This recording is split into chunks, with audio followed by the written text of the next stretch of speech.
going live, that would be epic. Okay, I think we are live now. Perfect. Perfect. Sweet. Yes. Tack, we're live. You're still teching there? What's going on? Okay. Come on. I just mean, give me we got- give, Come on, Tack. Come give on, me Tack. one- Gearboxes aren't Tack. that hard. give me pillow looks one really nice. Tack, second. it's podcast time. I know. I just come on. I got the screw in. He's got. Look, He's, guys. he's teching. Hold on, we gotta wait for Tack. He's teching. Is it sorry. live for everybody? Give us a Yeah. thumbs up. Give us an LOL. Give us Tack. Give us Tack. Come back and do podcasts. I don't know. Say something, I don't know. guys. Tack's bedroom. I'm gonna put 2 screws in. Okay. Oh my and then gosh. I'm gonna God. come sit down. I'm sorry. So Tack is just teching right now, which is brilliant. Classic Tack. Yeah. Classic Tack. Yeah, we'll we'll give it worst another timing. minute or something until we start here. Wait for the viewers to come in. Sick. Yeah, so a little bit of explanation of what happened yesterday. I did hit record, by the way. I did hit Mhm. record, and then up to a certain time, it stopped recording because my drive was full, Yep. and then we're like, okay, we gotta stop, and then everyone's like, no, we were just having such a good convo. Yeah. Technological issues. Yep. So that's what happened. All right, Tack, are you Yeah, done? you're- Come on, Yeah, man. okay, I'm gonna have to give up on that. That Your hard tech drive hard might- at work. So, All There right. we go. There we go. All right. Welcome back to another episode of Panther Airsoft Folding Table Talk. This time Mhm. it is live. So, we do it live anyway, but it's pre-recorded. Jesus, schoolboy with the shades. Yeah, Sorry, I this didn't is even way notice more that. It's cool, man. I Um, can't read yep. anything. like we're high speed right now. Very high speed. Super high So speed. you got your Don't host worry. Poi, we got Mac up there, we got Tack down here, and we got Schoolboy. I think he's becoming a regular guest here. I don't know Yeah, I why we guess keep so. picking him, but I think he just doesn't have a lot of anything else to do, I guess. I don't know. Ooh. I'm sorry, Mac just looks really disappointed. Nick, I was gonna get you all pit vipers too. Ooh. Ooh. All that was right, even and more. here we go. Let's start off with some. Oh, and it is Happy Chinese New Year today. It real New Year's doesn't start until Chinese New Year No. ends. So Wait. Is the correct way to say it again?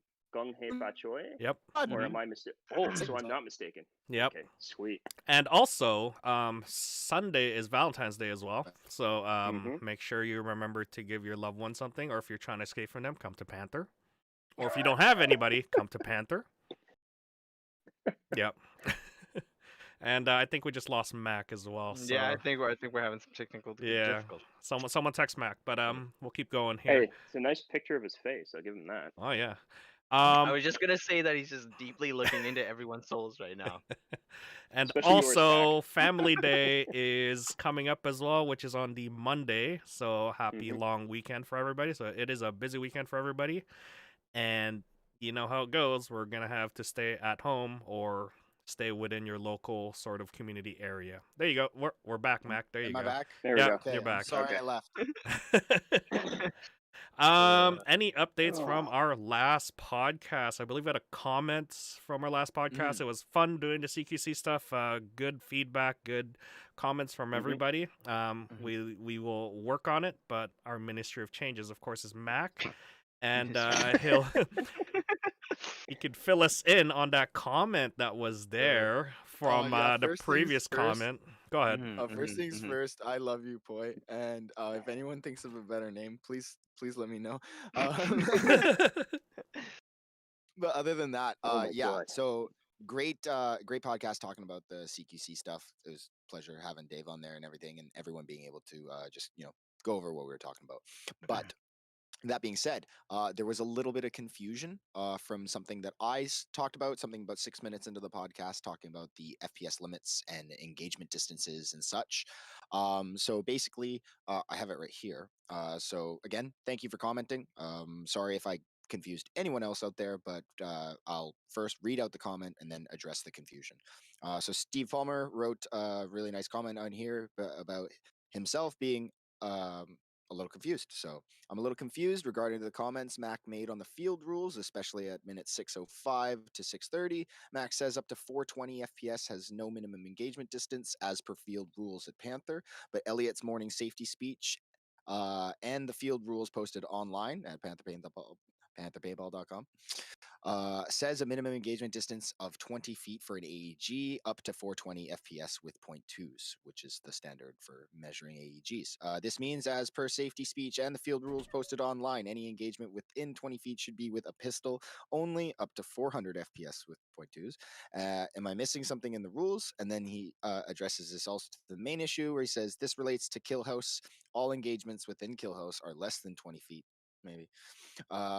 This means that AEGs are not allowable as per Elliot's safety speech, field rules posted online, but almost everyone uses AEGs, and as Mac noted, are usually just below the 420 FPS limits. Yeah, everyone wondered when everyone plays the min-max game. Yep. Right? He says this results in getting shot with a maxed out AEG at less than the minimum engagement distance. Maybe you guys could shed some light on this in the next talk. So perfect. Thank you for bringing up the conversation. And to re-clarify what I said, I did watch back what I said, and I'm pretty certain again I said what I said. Not 420, 419.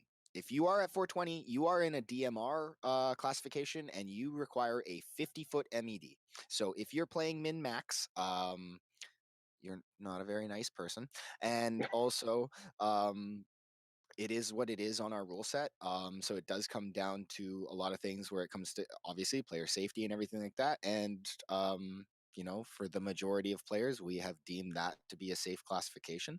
So sorry to anyone who feels that that's a little painful. Maybe we'll get to the day where we can all turn our guns down to 250 and shoot full auto at each other and not cry. But we're not there yet. Ooh. Yeah, I'm intriguing some people, right? Yeah. But Don't even think about it. so Oh, we're losing him again. Oh, and he's gone. Okay. We'll wait for him. Mm. Ladies and gentlemen, we are having technical difficulties right now. No, it's their internet, not mine. See. Yeah. Hold on. We'll wait for him to come back because he's dealing with field news stuff. Oh. Yep.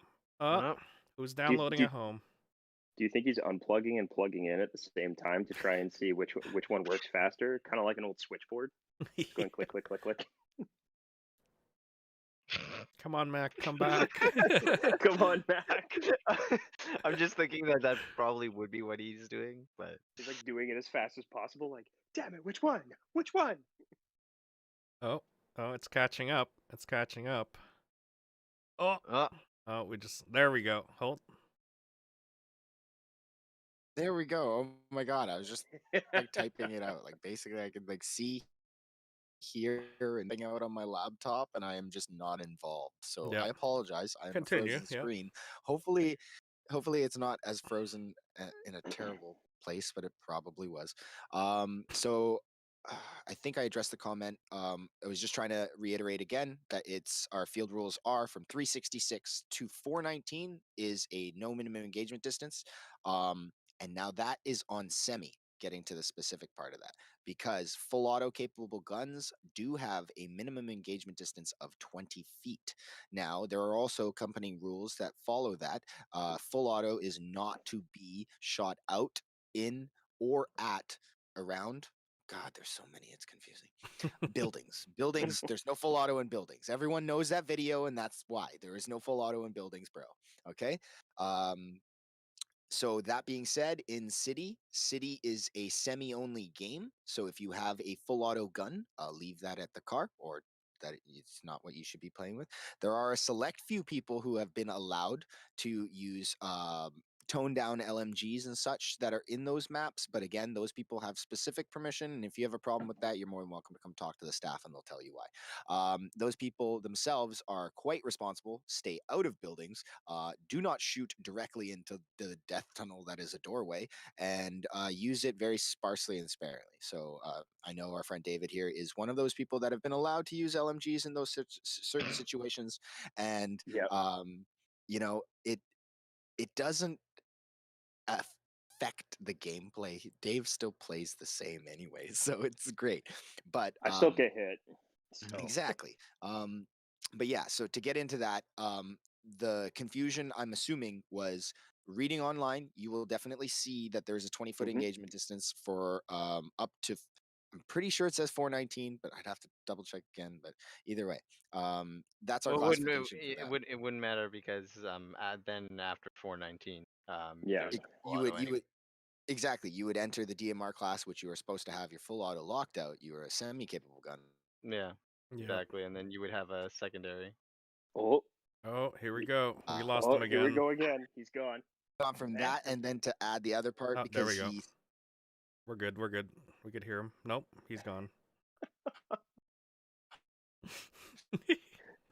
Hey, it's not me this time, okay? I Yeah, know, I know. I know, but the problem is that he's closer to the router than I am.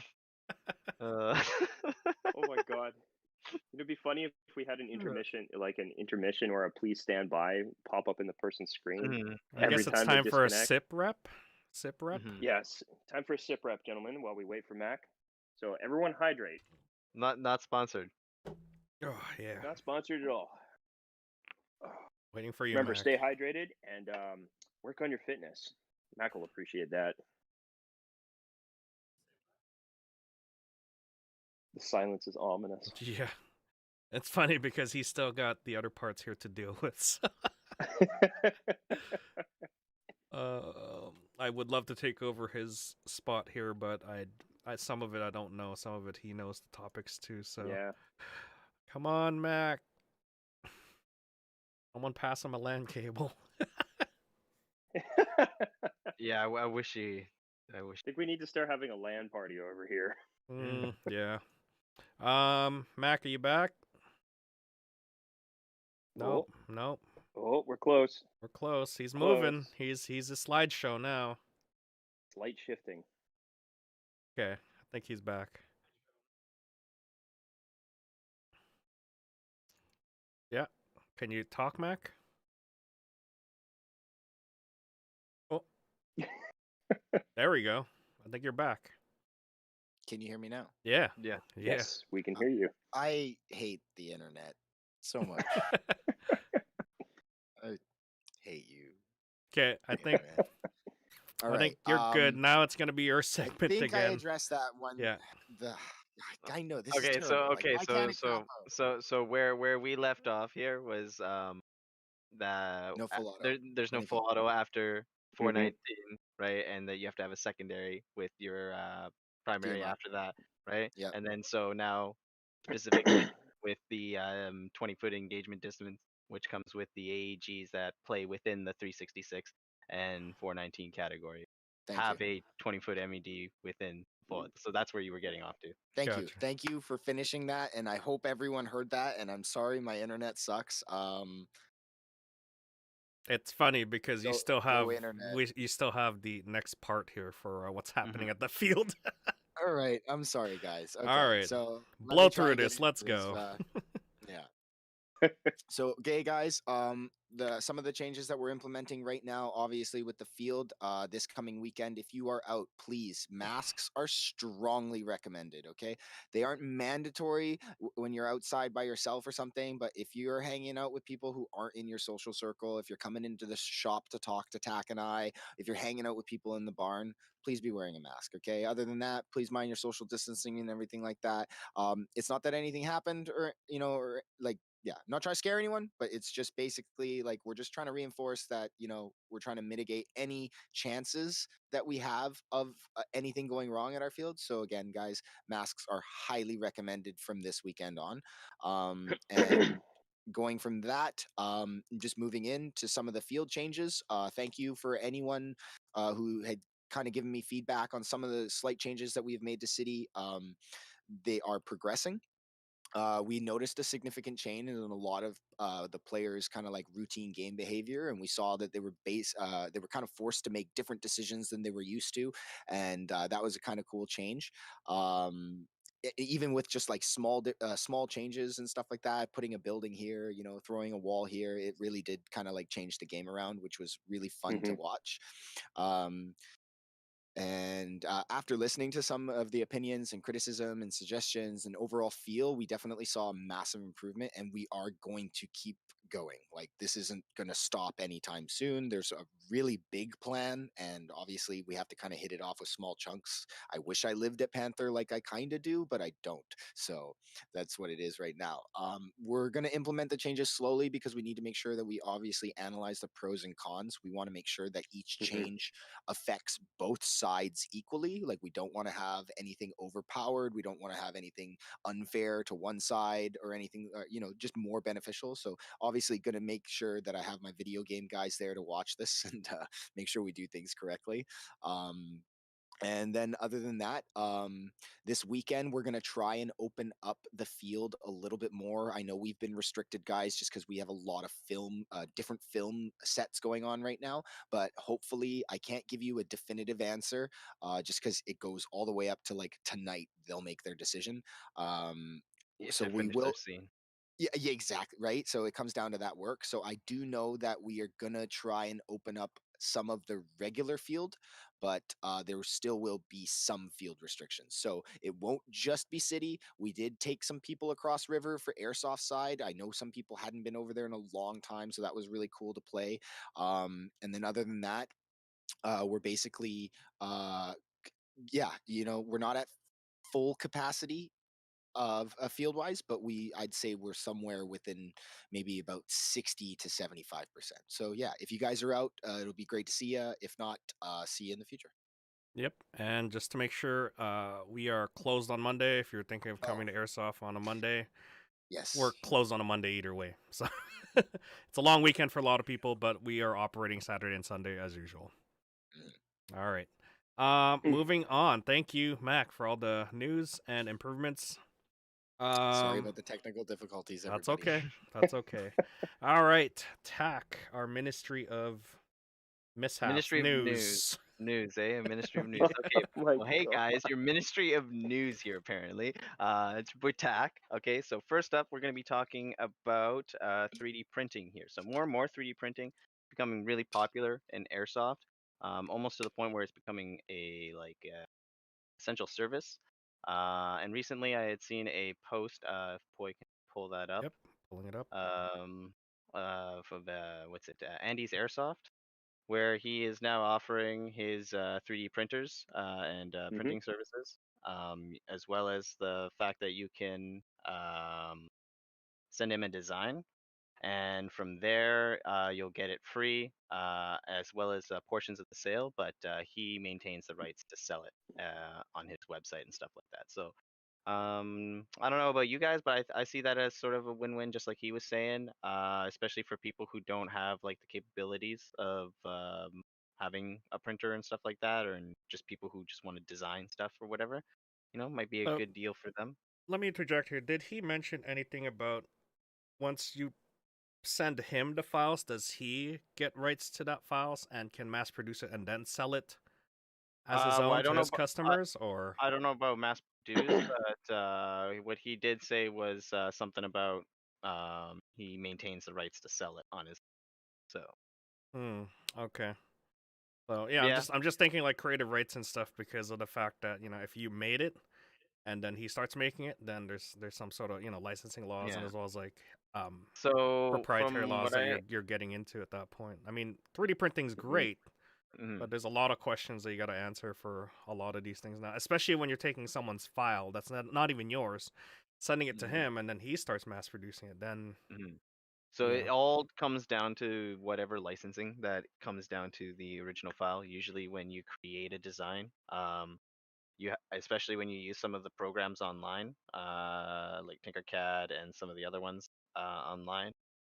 When you make the file, you have to choose what licensing it is, and mm, so there's that route. Obviously, there's other software out there that people can use too as well, and I'm pretty sure in those software as well, you choose what licensing it is, and like there's ones where it's like completely free to distribute, no matter what who it is. Everyone's free to change and modify it SC. So he's just becoming the Shapeway, but for airsoft.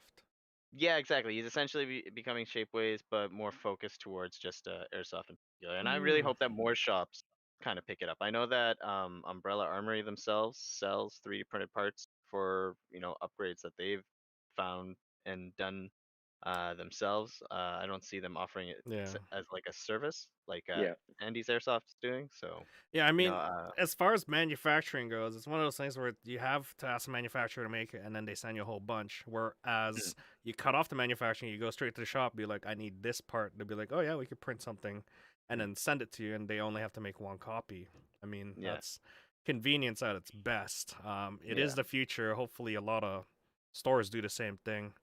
But a lot of the harder stuff are like, for CNC and metal stuff, then that becomes a little bit more difficult when it comes to like milling and stuff. And maybe all of us can invest in a milling machine and we can capitalize on that.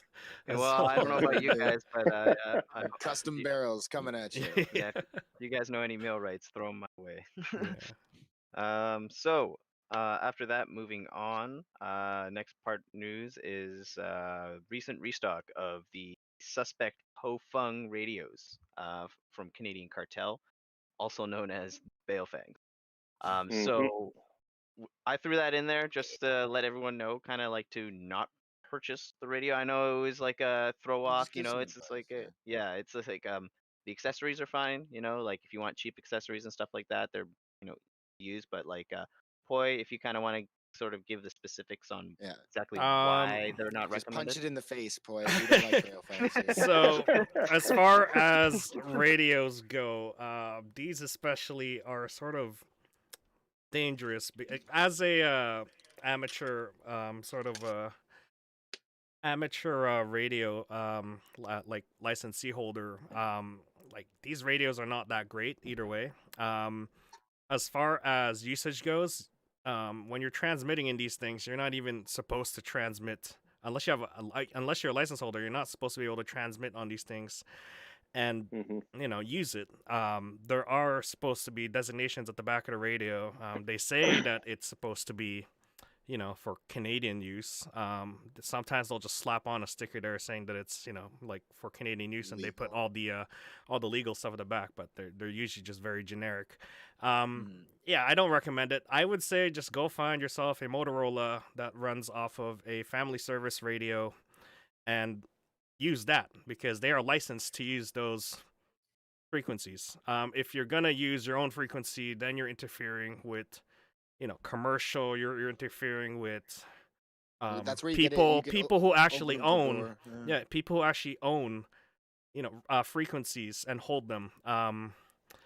It's I would just try and avoid that. I do understand that everybody likes to use radios, but like these have the same powers as a Motorola family service radio or those walkie-talkies. Well, there's rules. Yeah, right? And rules need to be followed. Yeah, unfortunately, it's one of those things where the amateur radio bans are something that those guys fight for, but it's not really sort of policed by the government itself. So we police ourselves at that point. Other than that, I don't recommend buying it. Go buy yourself a standard Motorola or Cobra or go spend the money on a real radio. Yeah, that has something. Anyways, sorry, I don't want to dive into that too much, but that's a whole nother topic that we're saving that episode for someone else. Yeah, I'm sure. Yeah, we do have someone. Then we do talk about it a lot. It's just that we don't want to dive into the licensing portion because that's not something that. Anyways, I don't want to dive in deep into it. All right, no problem, no problem. All right, continue so moving on, guys. Next part in the news is Skirm Shop Netherlands and some of their suspect business practice regarding the whole kicking Mustang issue. So, yeah, exactly. So we tried to avoid this one a little bit, just because, it's a little, it's just drama and stuff like that. But it got to the point where a local, you gotta pay attention. Yeah, one of my friends. Yeah, exactly. One of my friends had sent me an email. Poi, if you have that pulled up there. Just I thought it was just the UK because Skirm Shop is independent from each space. So I just want to throw that out there that Skirm Shop Spain Hopefully, it has nothing to do with all this, whatever's going on. But if it is, oh my Is gosh, it a it, Time will tell, man. Well, y- Tack, I is don't it a franchise? I don't know. I just know that there are Pretty different sure. owners and that Okay. they do different things. They're also their website architecture is completely different, so it's not like Okay. one company sort of thing.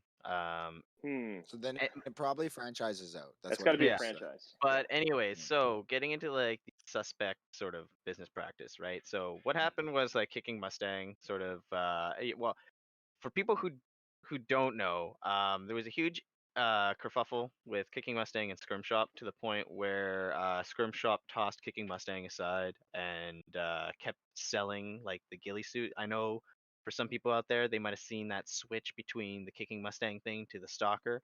And as another thing that people also pointed out, the horrible color palette change that they did as well. Like I don't like the guy, but gotta give it to him. He's got some taste in colors. His ghillie Let's suit's put it. not bad. Yeah, let's put it this way. There's some very questionable business practices that went on between the two of them, and Yeah, there's a huge Oversized, spat. exactly. Yeah, there was a huge yeah, spat. You can go look it up, whether it be through Skirmshop or through Kicking Mustang, Mhm. but you can see for yourselves. So yeah, yeah. exactly. So, anyways, just the fact that this happened, I just wanted to share this. Just sort of hmm kind of like their sort of answer where it Mhm. comes down to the whole thing where it's like we packed it ourselves, so there's no way we could be wrong. Like I've heard that so Yeah. many man, times. I know we've all dealt with that, and it's Mhm. just I really wish companies wouldn't take sort of that first attitude kind of thing. It's like I get it, hmm you hand pack things, but you know what? Maybe it was a Monday, maybe it was a Friday. Mistakes happen, right? The fact that you hand packed it means there's going to be a mistake that happens because a Yeah, machine wait. doesn't hmm make mistakes. That's Sorry to what I break would it to you. reply in an email, right? He's like, "Yo, you just admitted to me that you could have made a mistake. You're a human. Humans make errors." Like, Ooh, yeah. So Oh boy. but but you're rolling anyways, on here. yeah. So anyways, just wanted to bring that up. See that. Don't know really what to take of it. It's a really unfortunate kind of thing that's been going on. The fact that it's like ongoing to the point where it's actually affecting some people, because I know a lot of people wanted to be like indifferent on the whole situation, but now that it's actually affecting some people to the point where it's like, I guess hampering their airsoft sort of fun, right? Because hmm like it does not, it's not cool to put leaves on your ghillie suit that don't match your ghillie suit. So, he's got a fair point to be angry. Yeah. So anyways, moving on from there, 007 recently showed off a sneak peek of their new showroom. I know some of you guys have been paying attention on Airsoft Canada. Um, I know I am because of the fact that they're closed, okay? Because they're a really nice airsoft store for the fact that if you want like niche stuff, like they're like the one of the go-to places. Yep. I don't know about you guys, but that's where I got my grenade launcher, Hmm. Your Speak grenade launcher. That's our hmm topic for today. our grenade launcher. Thank you, comrade. Ministry of Uh, News here, trying to take its place. yeah.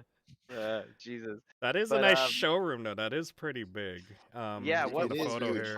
Yeah. I'm not gonna lie though, I'm still waiting on the indoor um sneak peek. Tease. Wait, they Yeah. have One an of the indoor big. with this as well?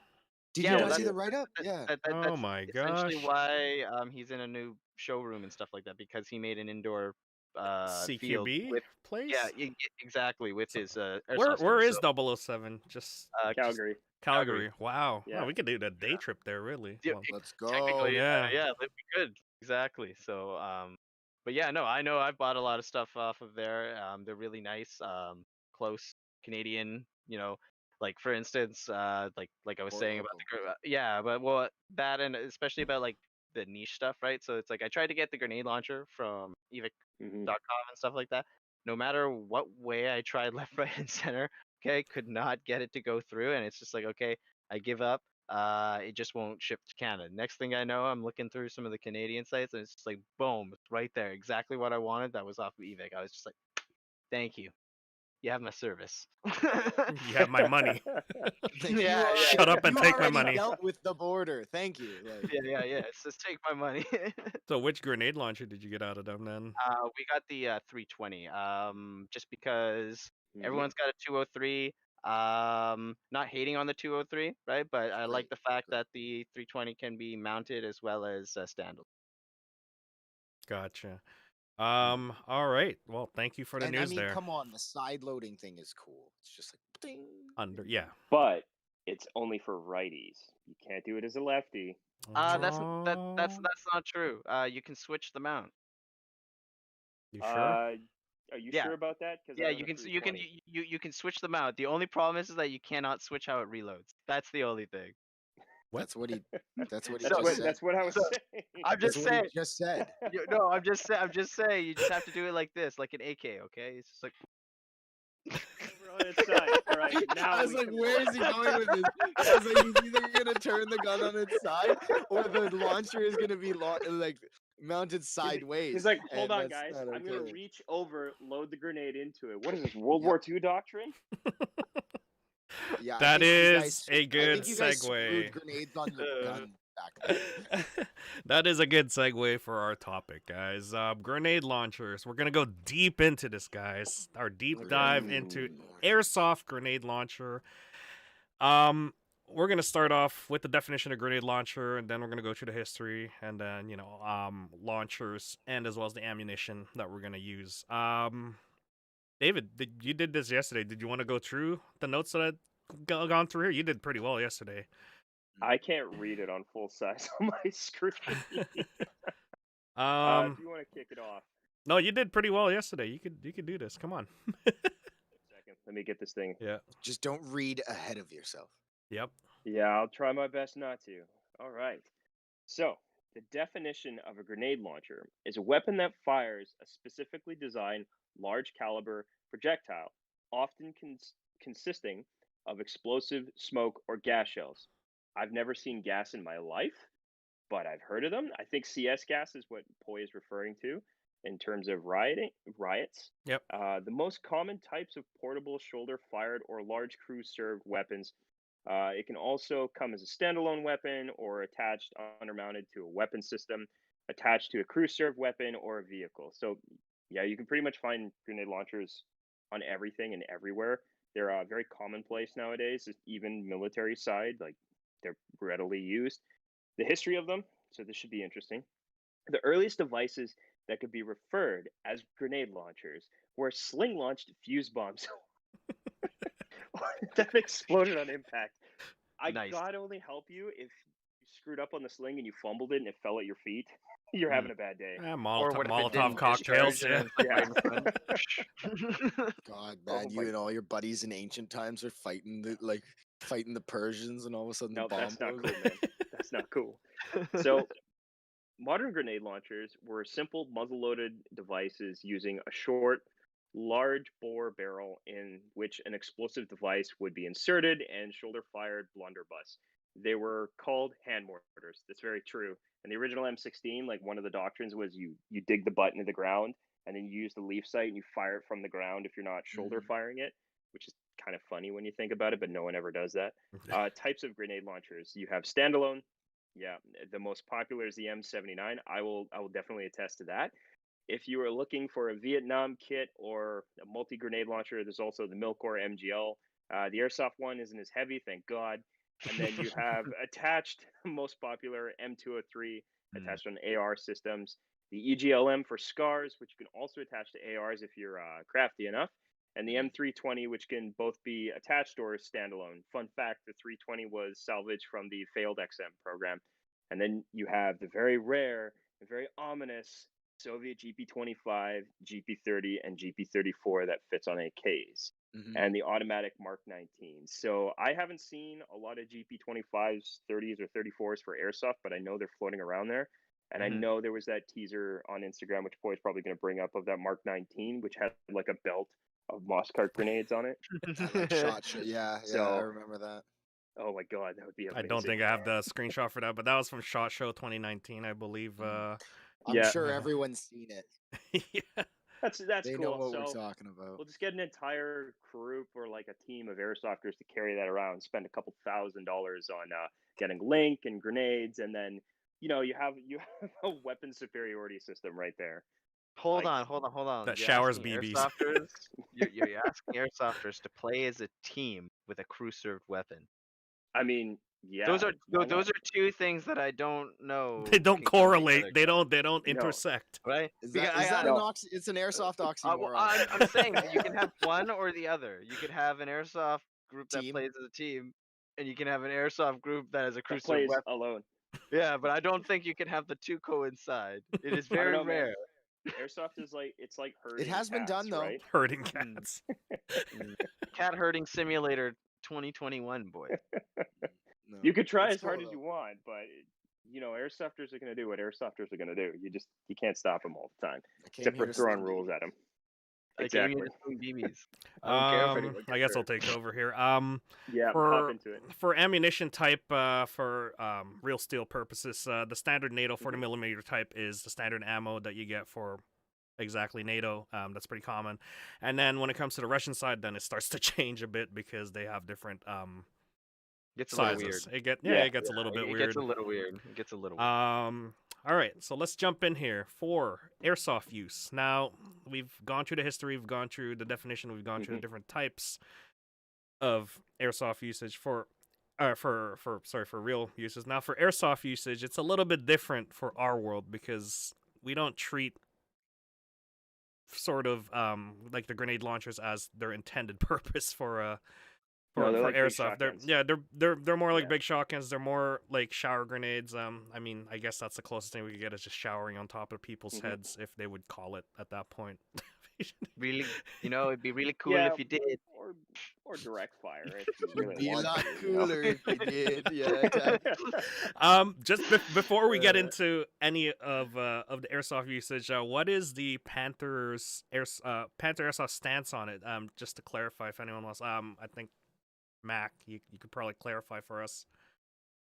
Yeah, okay. So as of right now, we do have like a standard of shells and stuff like that throughout the community. So I do know most people have either had them, come into contact with them, or Mhm. have seen them.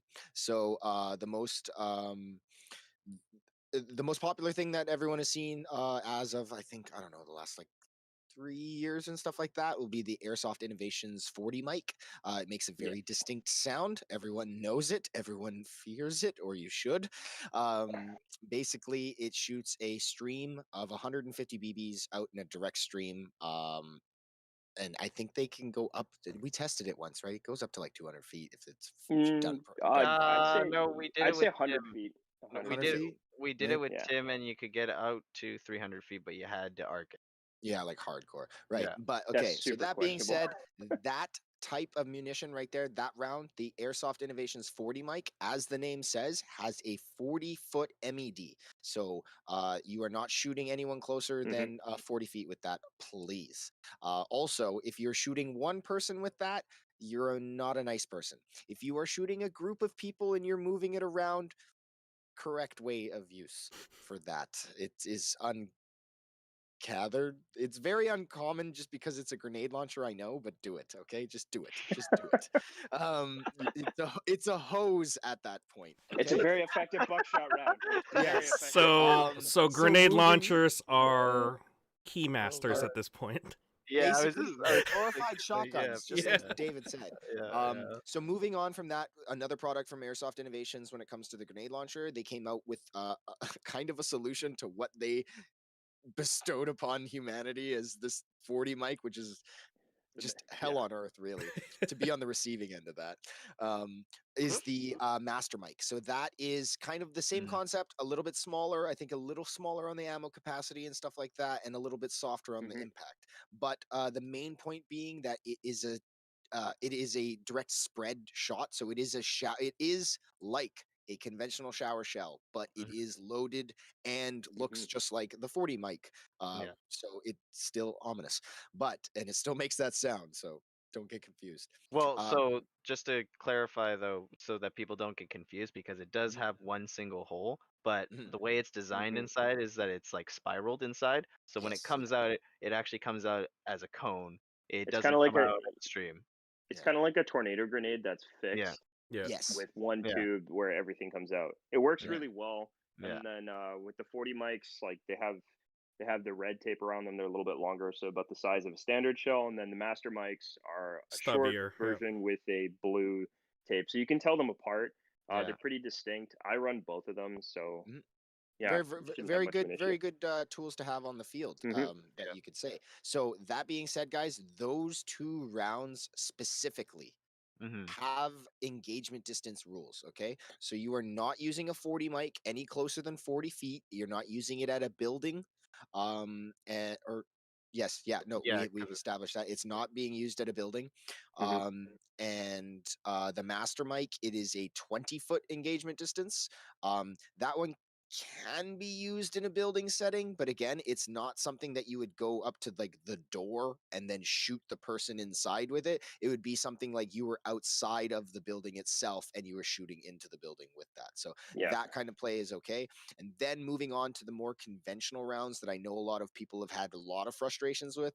A lot of people had the ASG or the Mad Bull or the Matrix or Matrix. Yeah, there's a couple other companies out there. I'm just forgetting off the tip of my tongue, but everyone knows the classic shower shell, the one that came with all the holes on the top, and you filled it Mhm. up with your speed loader, and then you charged the reservoir on the bottom, and you hope to God that the BB stayed in the grenade launcher and the gas stayed in the shell, because Mhm. you either had it in your bandolier or you put it in your grenade launcher, and when it came time to Mm. use, it did not work. But on the times that it did work, they were effective, and they are an effective thing. Those ones do not have an engagement distance, even though you are still kind of not a nice person if you shoot someone direct to the face with a 120. And I think they're only So coming out fun. at like So fun though. at like I'm 100. sorry, just Yeah, so it's fun. right. It Just just aim for the Oh, torso. I'm Aim for just the saying torso. I know, It's so I much know. easier. from Mm. being both on the receiving and Mhm. giving end of that, it's Yeah. fun. Well, you You're call sitting your there hits. and you're Yeah. like, Call your hits. It always Okay. comes as it always comes as a surprise too when someone fires a 40 millimeter at you with buckshot, or Mhm. even like a 40 mic or a master mic. It's like a whoop. It's like a Oh, okay. yeah. It's yeah, way Yeah. it's more like a props, like you got that off. It's Yeah. like I thought I had the drop on you. You no. No, Those exactly. 120 BB say otherwise. But so yeah, going into those 3 rule sets with that, guys, it is the Mhm. 40 mic from Airsoft Innovations, just like the name, has a 40-foot MED. Do not use that on buildings. Do not use that on one person. You are not a nice person. Okay. The master mic, the toned down version of the 40 mic, which is kind of like a improved shower Mhm. shell, is basically what we would call it. That one has a 20-foot MED with kind of a little bit more lax rules on that, but please do not be not a nice person.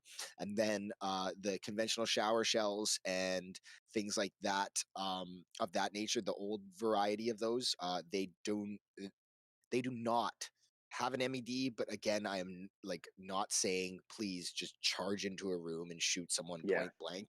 At the moment, we still have that 6-foot contestable mercy rule or option, I would call it. So please, if you get the drop on someone from behind them, that doesn't mean you get to sneak up and unload your grenade launcher. Save it for the person that you're fighting, not the person that you have like from behind. Like, come on. I'd be so mad. I'm not gonna lie. I'd be like, Yeah. you could have just Like, said bang really? bang Like, or one? mercy. Like, Like I at that know. point, like damn man. Yeah. But Take Oh, so those hostage. are so sorry, Poi, Yeah, long-winded, I know, that's but all good. that Yeah. is Panther Airsoft's stance on oh, and sorry, a new variant that has come out. Schoolboys teased it. Everyone wants it. You're not allowed to use it. Tagging.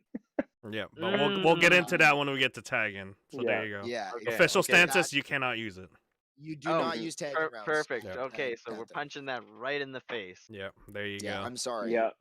You All want right. to test it for a video or something? You ask us first. Yeah. Mhm. All right, so let's get into it. So now we know the official stance on Panther. Let's get into launchers for Airsoft. Mhm. Um, I wish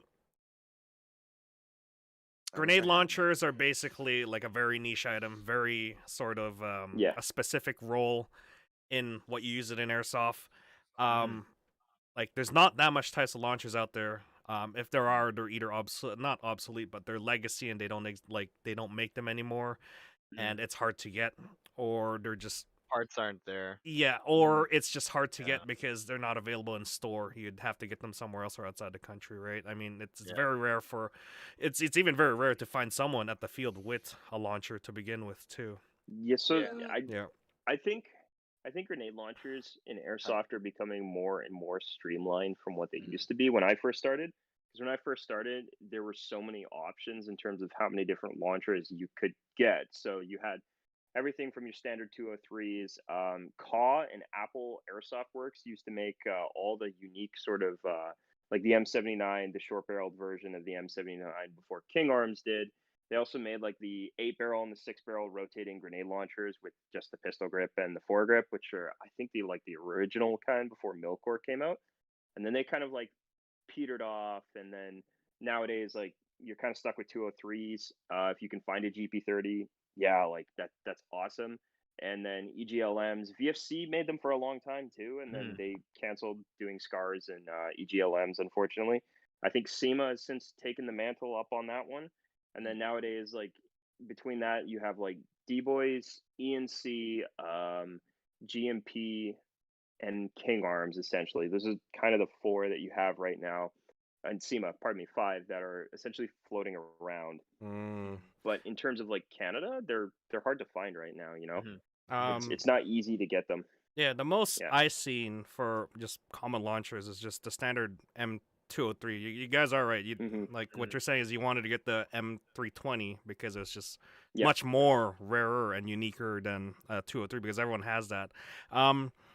As for your background, David, you fired a real 203 in the forces, right? How is it like in terms of range and as well as like the kickback you get out of it?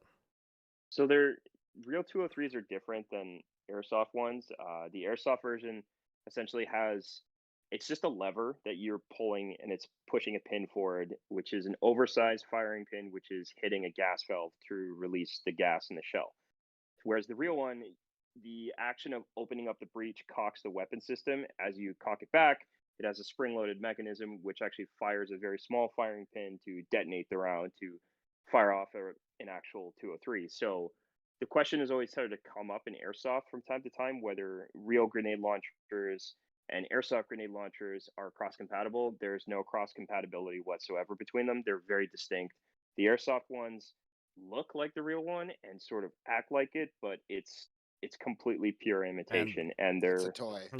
Exactly. As for the diameter, I know we're not talking about ammunition, but as for the diameter of the ammo, it's not actually in 40 millimeter for airsoft, right? Is it a little bit smaller or bigger, or just so that they don't become? They are. Okay. But you can't. Technically, they are, but you still can't.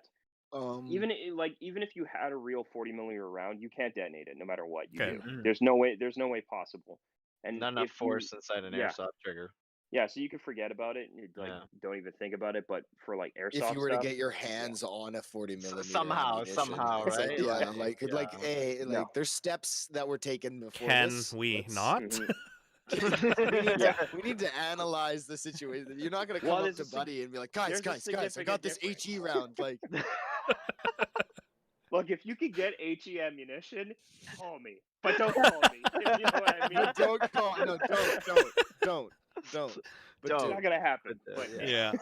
Okay, so that's good to know. So there is a huge difference between a real one and an airsoft version of it. As far as like weight wise, are they the same weight or different weights, or as far as the real one versus about the same? About the same. Okay. Yeah. Okay, well, that's good. That's kind of good. Get that factor right there. Yeah. Okay. So it's not like. Yeah. Go ahead. I was just gonna say it's just like, for guys who kind of look for that sort of like look or whatever it is, right? It's like, hey, you don't have to add more things to it, right? It's like relatively the same. Not saying much, but Yeah, you still get that front heavy loaded end basically. You just don't get the click and the clang of the real one. You do get the breech loading and everything like that. But yeah, I mean, like, I don't know. I have one M320. 2 203s. I have another 203 coming in because I have a problem with grenade launchers. I cannot not put them on something. Let's talk about the real if problem. If he has an empty rifle, the fact that you have an M72. Look, that's it looks the problem here. Yeah, I got an Oh, M72 as well. yeah. Oh boy. That's a launcher. Okay, Yeah. that is a launcher. It's a Yeah. glorified grenade launcher, not an actual rocket Is launcher. that also a They- rare they one do to that. get, the M79? Yes, Yeah. yes, it 100% is. I Oh, have you mean the Damn. been M? going for No, I 8. don't have a 79. I have a 72. I have the 72, actual. the sorry, law. Oh, yeah, the law. Gotcha. You guys got Yeah. the law, Backpack yeah. law. I've been looking for that. I would love to have an M79, and I'm not even kidding you. If I did, I'd probably cut the end off, and then I would put a White Claw can over it, paint it white, and then shorten the stock. No! I would 100% do that, or I would spray paint it a tiger You just hurt color, my heart. kind of You like just hurt my heart. If you guys remember the original You Battlefield guys have Vietnam? just heard some Yep. blasphemy. Yeah, I would do the rattle can my. too, and the other option would be the tiger stripe, just to have that look Okay, to it. anything tiger stripe is okay. Oh, Yeah. oh my goodness. Oh You my Come on, saved goodness. man. yourself there. You wouldn't want the White Claw launcher on the end of it. I'm not gonna lie, it would There ain't no probably laws. be funny There ain't for no about laws with 5 White minutes. Claws, dude. It would be funny for about 5 Um, minutes, and like I would take a uh, picture, but then after that, I'd be like, "What the hell did I do to my Dude, to this dude, to this dude, beautiful piece?" I'm just saying, it's like every purchase you make on buying a COD skin. You sit there and you're like, I need to have it. You bought it and then you sit there and you look at it and you're like, why did I buy this? This is disgusting. This is Why did making I- me why did I- why disgusted. did I I'm spend money disgusted on I in don't know, this. man. I feel like it's a good idea at the end of the day, because it would be 100% meme worthy. Yep. Yes. And then Yeah, imagine you're right, taking you're that to take it to like a Milsim. You're the one guy who's not that serious. Pull it out and you hit a target from at least 200 feet away with a tag round with a White Okay. Claw. Can we be serious? If you're the guy that's pulling that out, there's no way that you're not serious. Like, if you own that, and you like, again, there are steps that have been taken to get to this point here. Like, Oh You my know what? God. oh, I'm that's gonna too good. I'm gonna throw this out there. Anybody with an M79, if you have one, message me. If you have one of those breech-barreled SEMA launchers, message me. I'm interested. We will build a meme launcher out of it, purely for Tack and Max amusement, and for Poi to basically oogle over. Oh my It's like, God. did you ever hear the story of Schoolboy the Wise?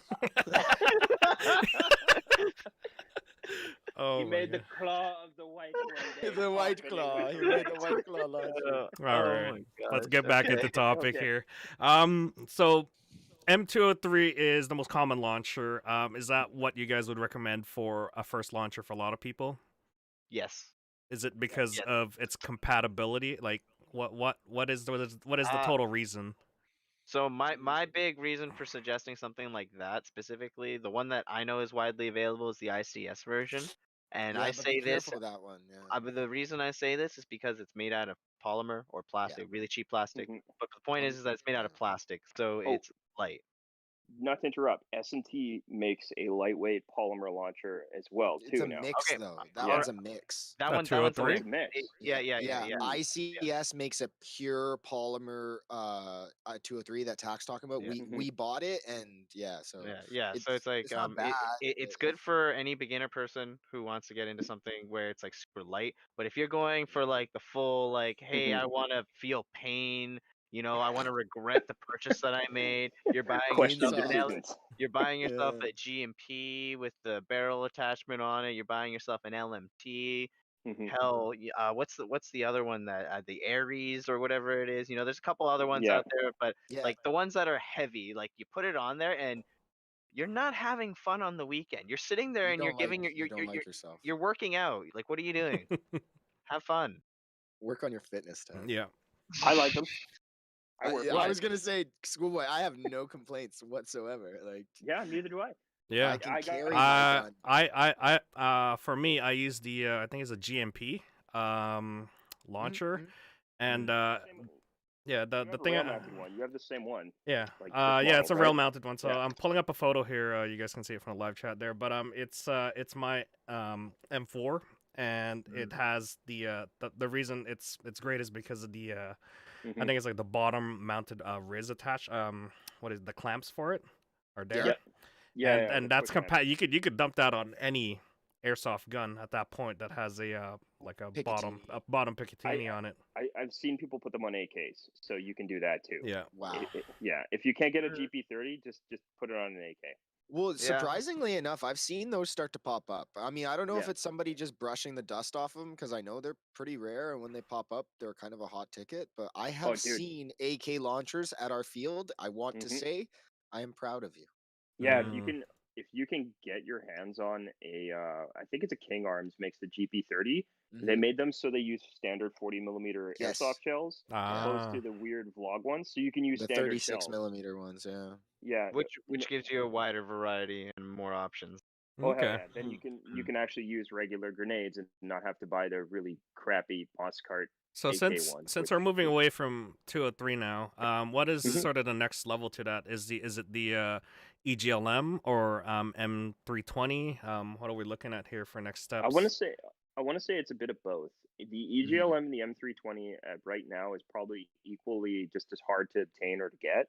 They're very Mhm. rare, and then if you can get them, they're both you can both mount them to rails. The EGLM obviously is made of polymer with an aluminum barrel and trigger housing on the inside.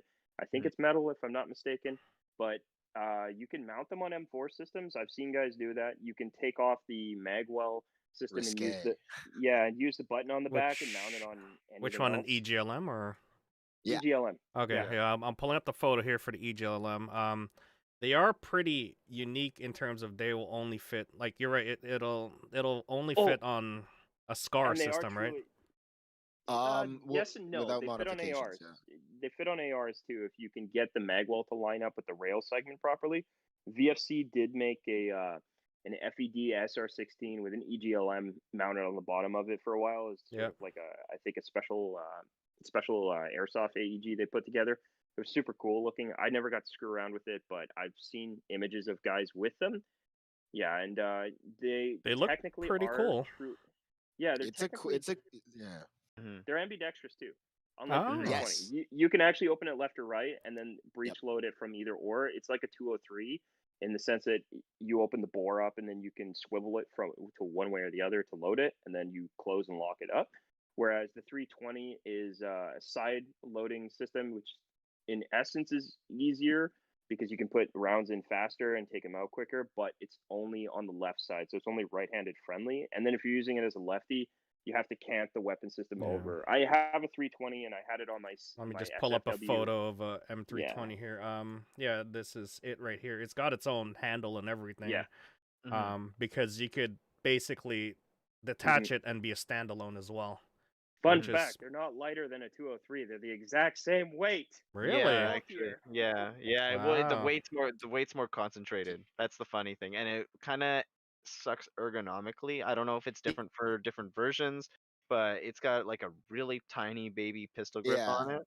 And I don't know about you, but it'll Yeah. hurt holding that grip for a certain while. So Well, you, Yes. you're not gonna hold the grip for a long time. You'll bring your hand forward and hold the I maybe got like big hands. cant the grip on the side. I mean, that's what I used to do.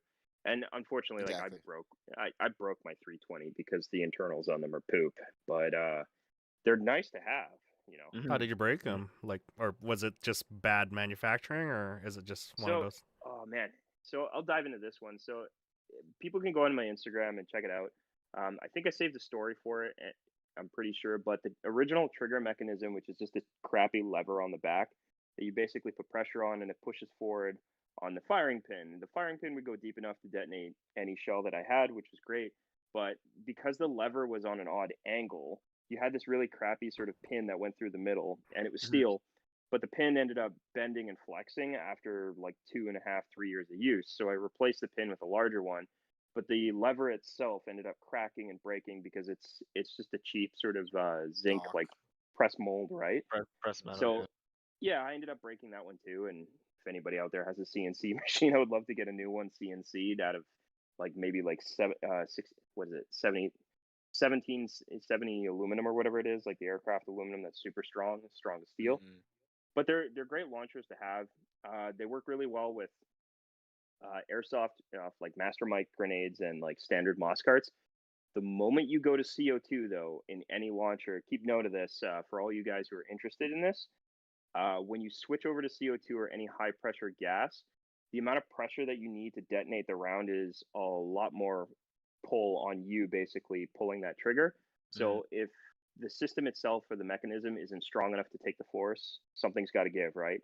your finger's not going to break, hopefully. But if your finger doesn't break, the trigger mechanism probably will. And that's what happened with me with the 320. But the only launchers I've had really good success with never having the internals break due to that has been 203s, because it's just a slide system. It just slides forward from the pressure, and their trigger housing is pretty robust, I would say.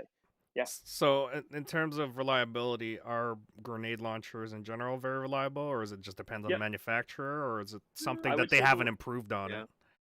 Yeah, I would say the launcher is fairly reliable. The systems and the mechanisms themselves are stupid proof. They're hard to break unless you have high pressure shells. If you're using like regular green gas shells, you won't have any issues. But if you're like me and you start experimenting a little bit more, and you want to dabble with some of the more like projectile rounds and things of that nature, or the higher pressure shells, you may run into issues with getting them to detonate correctly. And that either requires modification or something breaks. Yeah, because Tak and I have been looking at Tagan's HPA range, the adjustable range. I've been looking at the shell. multi-R ones. Yeah. Yeah, so that one looks like a really cool concept. Just to give it a quick thing, so it just basically has to do with like a setting on it or something like that, and you can set the distance, the achievable distance, because so obviously.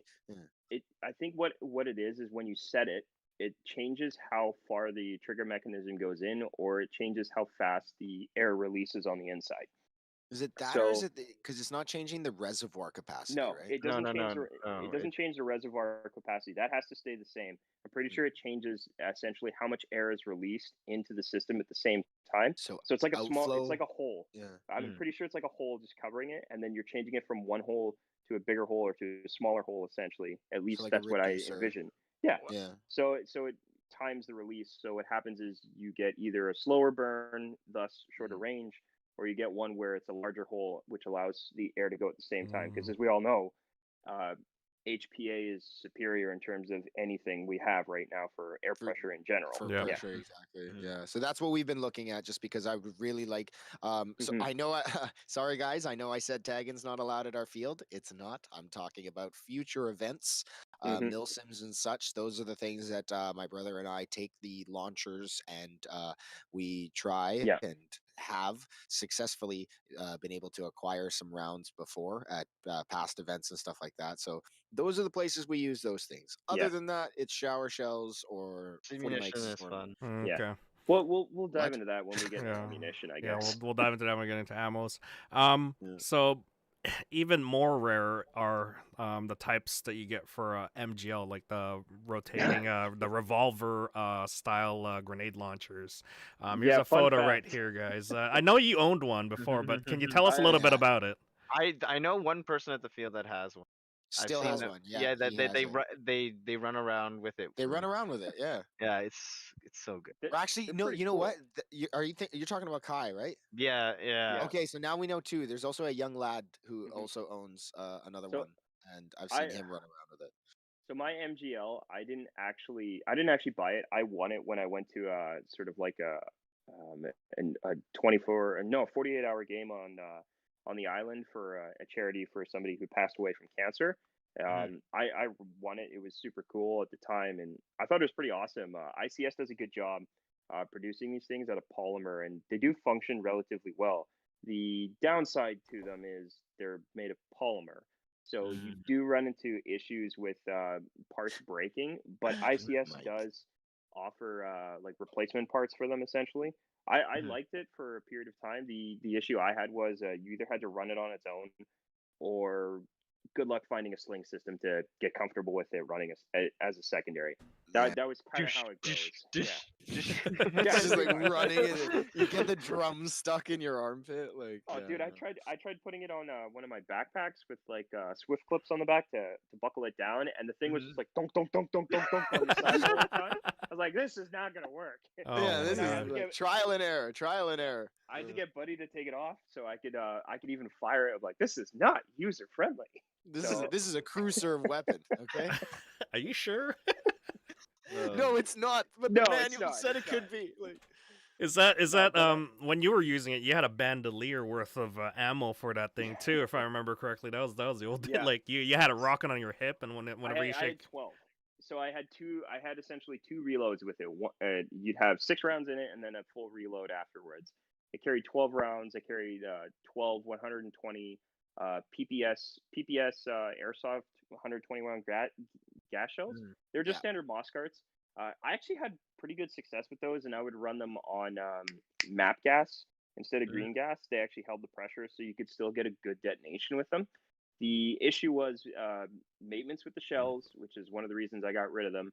And then the launcher itself, from time to time, if the spring mechanism, what I should say is, after a while, once the spring mechanism got weaker, I couldn't get it to rotate properly with all 6 rounds, and I had to put in 5 instead just to get it to function.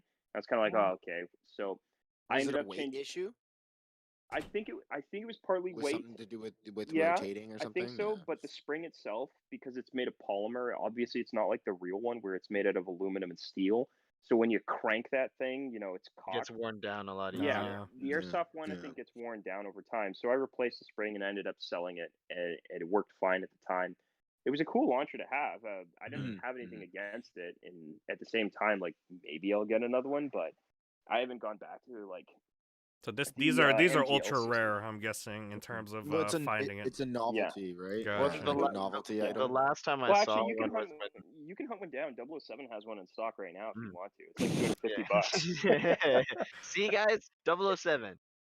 Got coming in for the coming in clutch over. Those Calgary guys.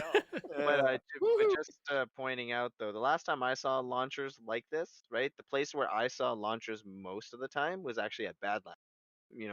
When paintball was really, really popular. Sorry to say. Really? But Badlands is gone now locally, so there goes the Badlands launchers. Yep. They closed down in New West there. They had their shop there for the longest time over on Columbia Street, and unfortunately, I guess times got rough, and they closed. I think last year, December. Yeah, last year. Yeah. So. Okay, I guess we'll move on here. The Russians now have different launchers: GP25, GP30, GP34. Rare back then, yes, but now it's coming up to be like a popular one for the AKs. Yeah. I'd say rare. I'm seeing them more often now. Can't you buy them as a set off of eVic? I think you can get them from some places, but they're still pretty rare in terms of are they? how many you can find. Yeah, they're expensive, are they not? No, they're not much more than a 203. Doesn't SEMA make them as well? Okay. I think I think D-Boys is the only D-Boys and King Arms are the only two as far as I'm aware that D-Boys and King Arms, manufacture them. all right. The King Arms one is the one that everyone wants because it uses standard 40mm shells. It's the GP30. But the D-Boys one is proprietary with the vlog shells, and avoid it if you can. It looks cool, but you can't get good shells. So what you're saying is if you're going for the shell types, go for standardization that's most common, which is the 40mm shell. Because if you're going to get into the VOG type shells, then you have to get a specific shell to fit into the launcher itself. It's not even at that point it's for immersions only. It's not really worth it because you can't really get it to function well enough. I'm kind of the guy that likes 203s and grenade launchers, so I try to find the best of both worlds where it looks good and it's also practical too. So getting something that's kind of universal, generally speaking, is a little bit wiser. You know what I mean? Yeah. Especially when you're limited on shells. Okay. Like, are we ever going to see an AK in your hands, or is that just not ever going to happen? Yes. It will happen. But it'll probably be a Kyber Pass AK or like I'm thinking AK. Just something like modded out with all Zeneco parts on it. Not even his. It's gonna be with a Magpul foregrip on it. Magpul foregrip. It's gonna have M-Lock. Gun is fine. It's gonna have M-Lock rails on it. No. Honestly, guys, if you're gonna get an AK, get the classic first, and then move your way up. All right. Poi, do me a favor and look up Sweat 13 AK. Which because one? That's probably what I'm gonna build. Sweat or Siret 13 AK. Can you spell that for me? Can I get a? Just type in IDF AK. IDF AK. Okay. Look, we don't speak Hebrew. Okay, I'm sorry. All right. I see it here. there's a picture of a bunch of dudes coming out of water with one, and it's got like a folding stock and a Mepro light on it and all that cool stuff. This is what you're talking about. Okay. So Yeah, it's it's got like a probably what I'm gonna Fab build. Defense rear butt stock with the. No, it's That not even just gave Fab, me- man. No, it's not. That's like OG. That's like that one is. That's That looks that's one of hot. I'm not Fab's, gonna like, lie. Oh, I'm okay. So I'm at looking at the that. wrong one then. That just There's gave me one the that- hardcore raid Tarkov vibes.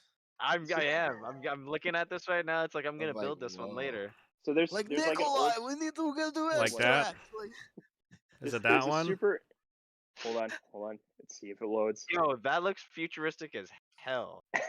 whoa, that's an AK. That's an AK. Yeah, it's an AK. Damn. that It's an guy- AK. Ergo bonus out the max. Yeah, so I'll probably build something along that line, or I might Ah. go for more the classic where Sayat 13 took Galil stocks and they'd hack off the rear and then put it onto an AKM. They'd basically make a custom rail mount and then put a Mepro 21 on the rear. So I don't know, man. Like I'll build something pretty cool out of it if I get my hands on one from LCT anytime soon. But it won't have a grenade launcher. Going back to what we're talking about. All right, let's get back into the topic here. Cool AK though, but yeah, let's get back into the topic. The last sort of we already talked about it. The Mark 19 cost a lot. I think it was $7,000 for that one. Oh my god! If someone Yeah, wants good to luck really do a crew serve weapon sort of kit on top of like a rocket team already, and as well as an M2 team, you got tripods already. You might as well include the Mark Well, 19 with it, right? So boy, you need Oh to my market God. this to someone with a vehicle technical, because all you can say is, look, you're already 30 grand in the hole. Why not just get another 10? Why not? Come on, add that let's, like, vehicle in there. let- Let's go. Look, what's going question- on here, guys? Toyota question- Helix. Let's go. The question you gotta ask is, will it have an orange tip? Mm. For $7,000, And in the better same- not. I was gonna say, like, yo, this better be a replica as hell. Yeah. Oh, well, dude, I mean, if it's gonna be an Mark 19, and if it's gonna be like the real one, it means you got to reef on the cocking handle to get that thing to cycle the first round, Exactly. and then. But here's the problem: the real one relies on the gas exchange system from the recoil from the 203, which is a slightly different gas 203. It has a larger charge. Fun fact: you can't use Mark 19 rounds in 203s. If you do, your 203 goes kaboom. Oh, Do you oh, go really? kaboom?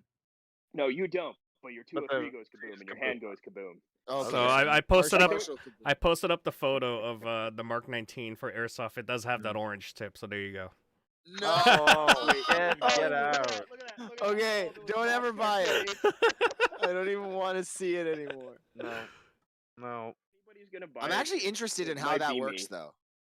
Well, I mean, you'd have to have some sort of mechanical system to assist it, like probably like plug and play battery to cycle it, Yeah, because you'll airsoft probably have- grenades have yeah. no recoil or like no gas system to power It's it back. that, or Yeah. it's It's- like it's the gonna ha- most expensive Springer that No, I've no, ever. So you're it's not- basically yeah, having to I was cock gonna that thing all Are the you time. have it- counting every No, time? it's gonna The racket. it's gonna have a shitty Chinese motor that's gonna be like,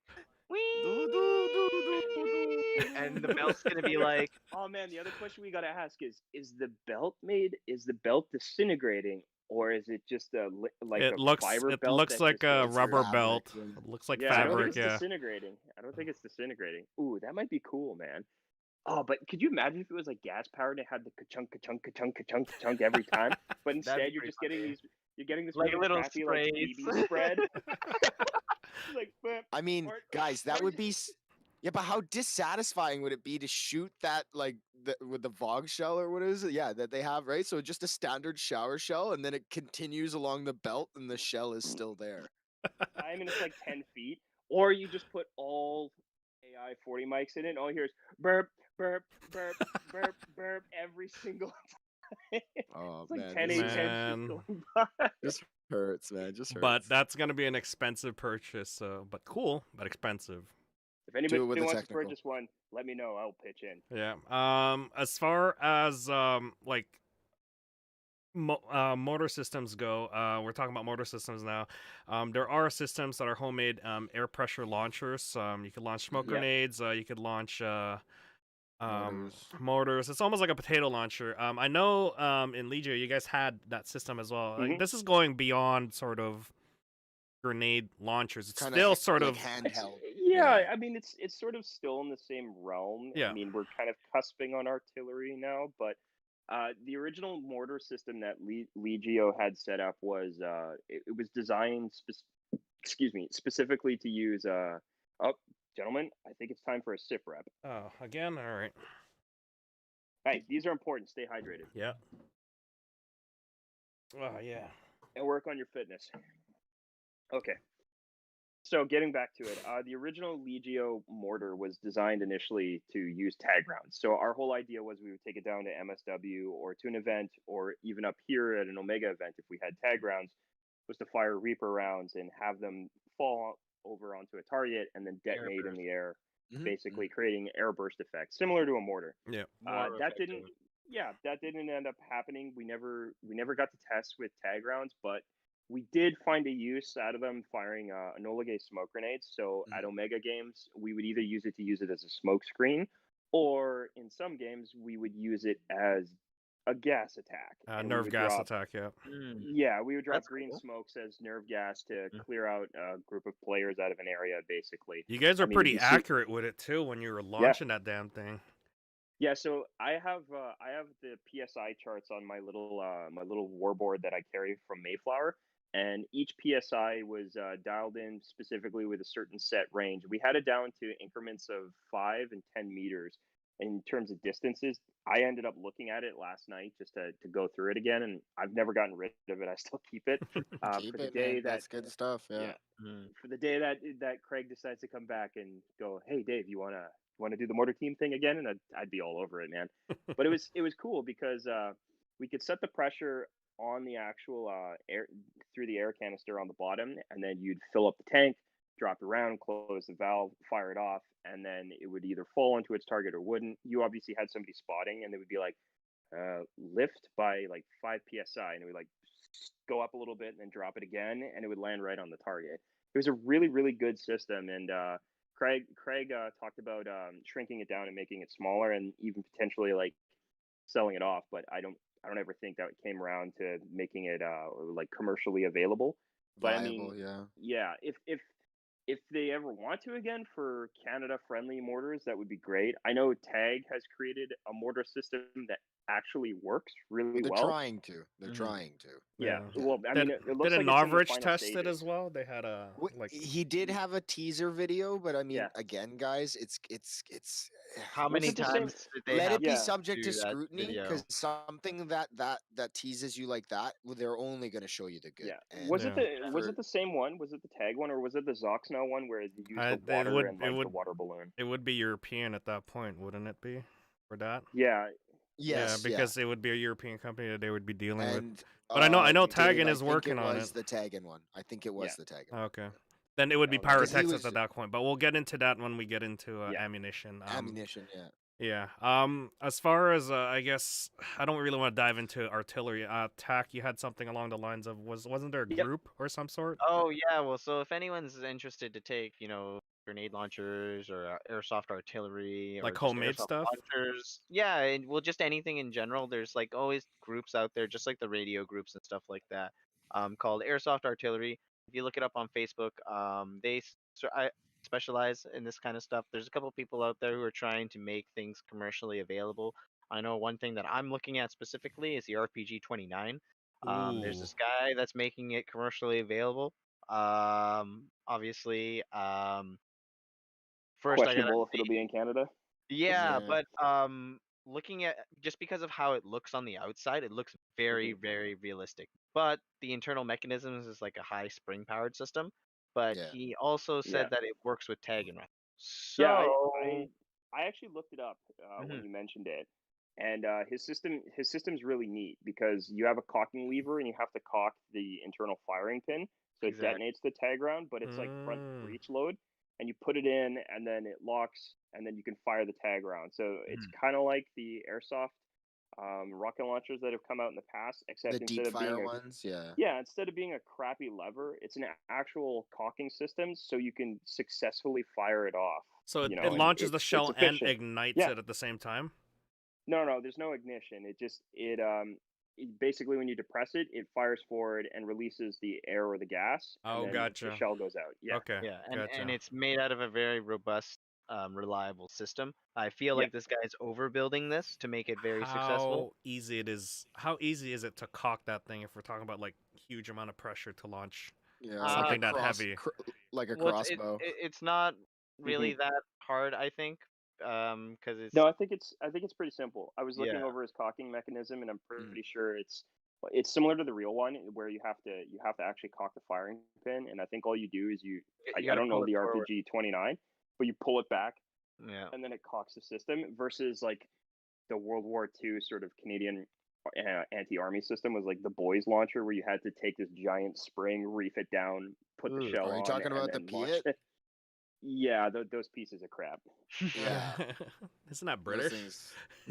Yeah, but I mean, Canada was part of the True. Yeah, Yeah. I was gonna say, like, boy, where do you think we got our stuff? Like, But yeah, so just British for anyone out hand-me-downs. out there who wants to look for a group that specializes in stuff like this, there's a lot of cool stuff out there. There's definitely obviously go there. also DIY stuff. So I know a lot of people, because tag-ins aren't very are easy to get and stuff like that. There are DIY solutions for people who want to do like tests stuff like that. So check that out as well. Highly suggest it. Hopefully you get accepted.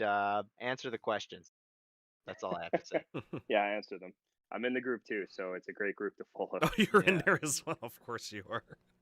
All right. Well, that is basically launchers in a nutshell. Yep. Now let's dive into ammo, specifically launcher ammo for airsoft. There's many different types. There's plenty of different types of ammunitions and shells to choose from, but ultimately, some of them do the same thing. The most common one is basically the shower ones, and then we move up to the tagging ones, which are pyrotechnics. We're gonna go through each one, so let's go through each one here. The most common one that we see, we've already been talking about it, is basically the shower shell ammunition.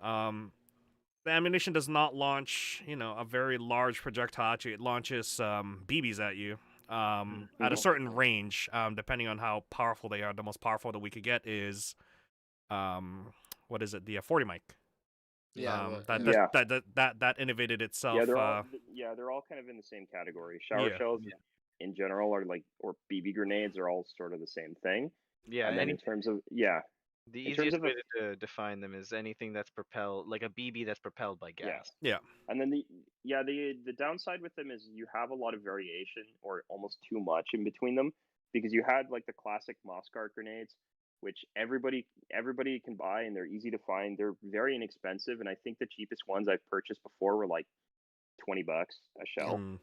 And then they go all the way upwards to 100 when you're talking about the higher end models or the larger capacity ones. And then when you're talking about like Airsoft Innovations, you're looking at $80 a pop. So so they can get pretty pricey, but they all essentially do the same thing.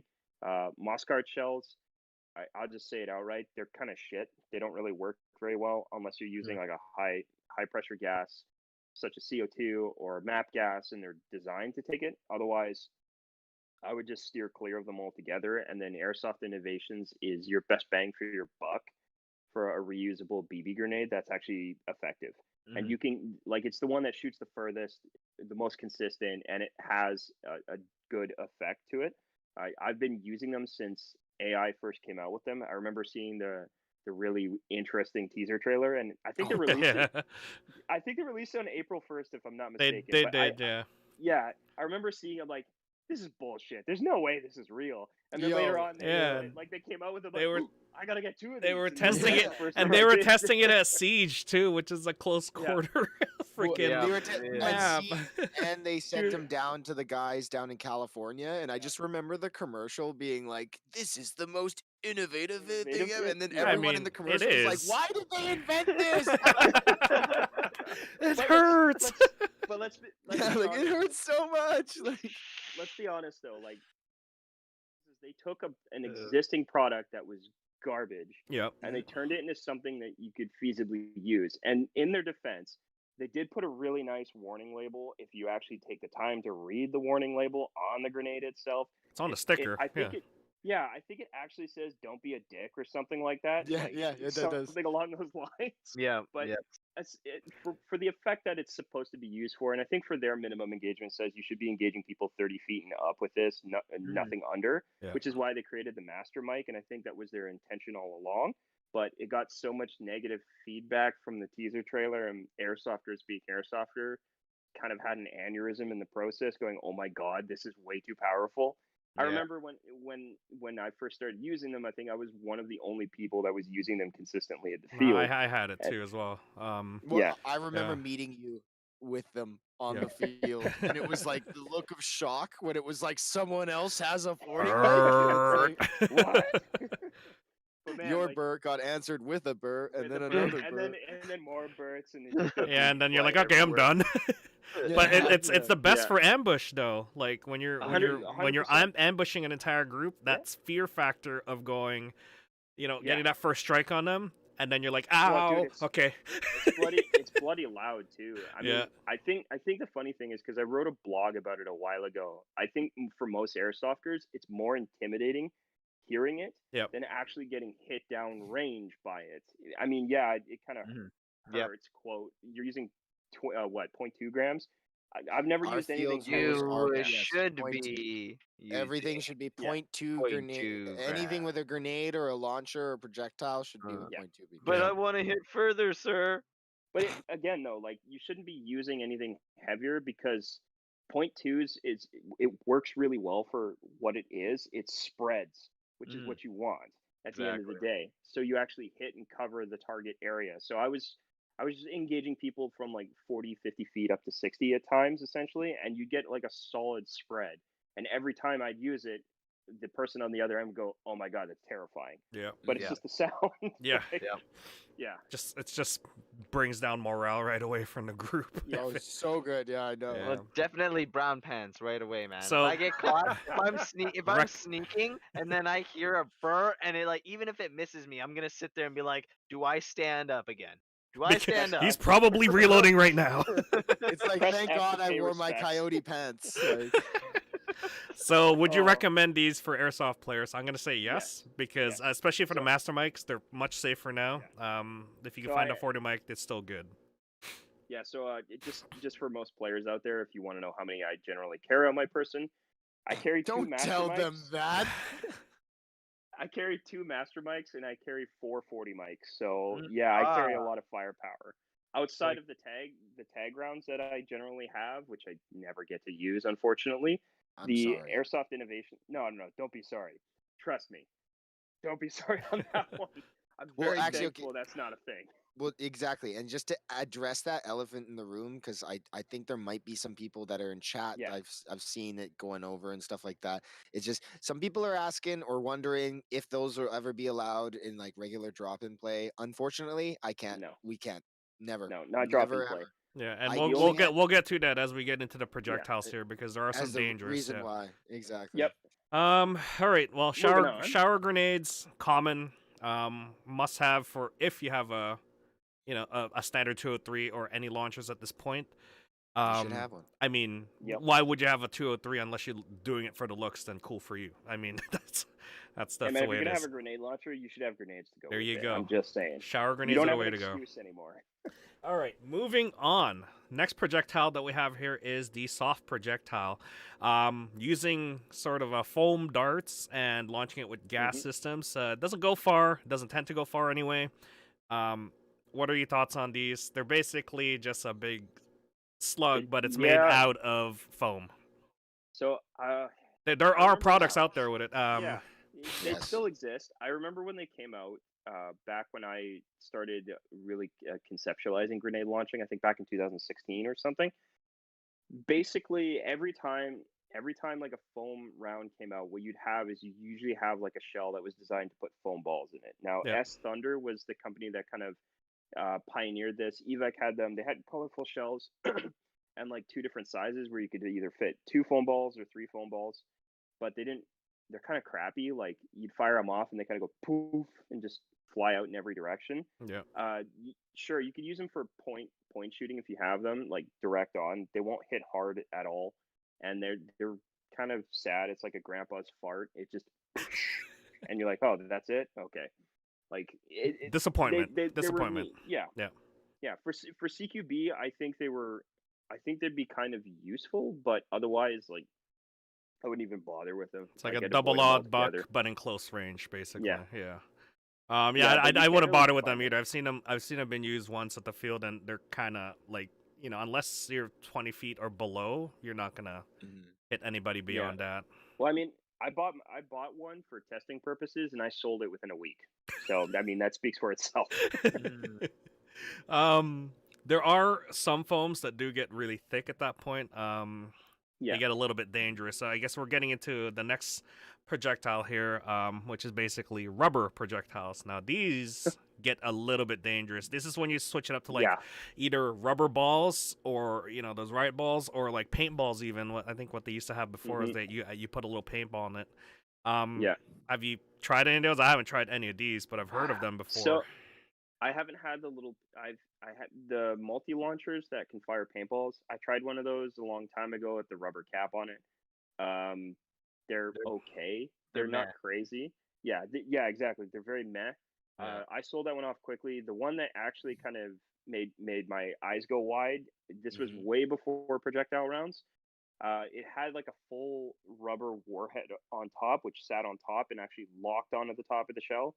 Now these things flew far. Like I was shooting 60 feet back in the day when I was screwing around with them. And my buddy and I decided, hey, we're gonna test this and see how it works out. And we actually shot each other with it. And it was the equivalent of getting punched by someone. And that's Like, the dangerous level at that point. Yeah, so you might be talking about the old Matrix / ASG ones where they look like an old hollow hollow point shell, and you would just put, like you said, a rubber wad on the front. No, Tax. So that's what we were talking about yesterday. There's two different levels of that shell. So what Dave's talking about is the entire the shell whole warhead. Yeah. That's what I'm saying. They make a full warhead that you screw on into the hole. It's No. It's not a hole. It's the entire head of the shell. The whole head of the warhead goes on top, and then when you basically take out the shell, it would essentially just be the shell diameter falling out with your gas reservoir, and that would be it. Like a real 40. So the ones I've seen use the hollow out ones where you can put like a cap on it, where it's those ones are like that too. Like, and they don't. They're like 30, 40 feet ish. Yeah, they don't hit very hard. The rubber slug ones that I'm talking about was an actual slug that would fly down, and they don't. That's dangerous. They don't, okay, like a training round. All right, leave behind the shell. Okay, gotcha. I think they don't make them or sell them anymore. I haven't seen them. That is dangerous, though. That is like a 40 millimeter sort of rubber coming at you, especially if you're at close range and it knocks you in the head. That'll knock you out right away. Well, if you don't got straps on your glasses. Oh, dude, those things were super questionable, and like, if you can find them, avoid them like the plague. Like, don't use them. There's nothing safe about it.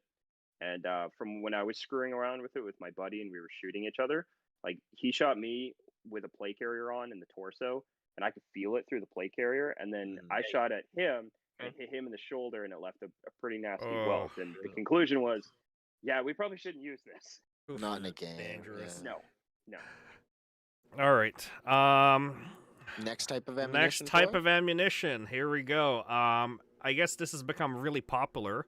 I guess this goes to the other round that we're going to talk to later, which is basically the tagging rounds. But the chalk rounds have been very popular over the last couple of years, thanks to Airsoft pyrotechnics. Let's not jump into the tagging rounds yet, but let's just jump into the chalk rounds using gas systems. So it's similar to rubber projectiles, except the round disintegrates upon impact. I don't know if that's a true statement or not, depending on how hard it is, but does it actually disintegrate on impact? They do.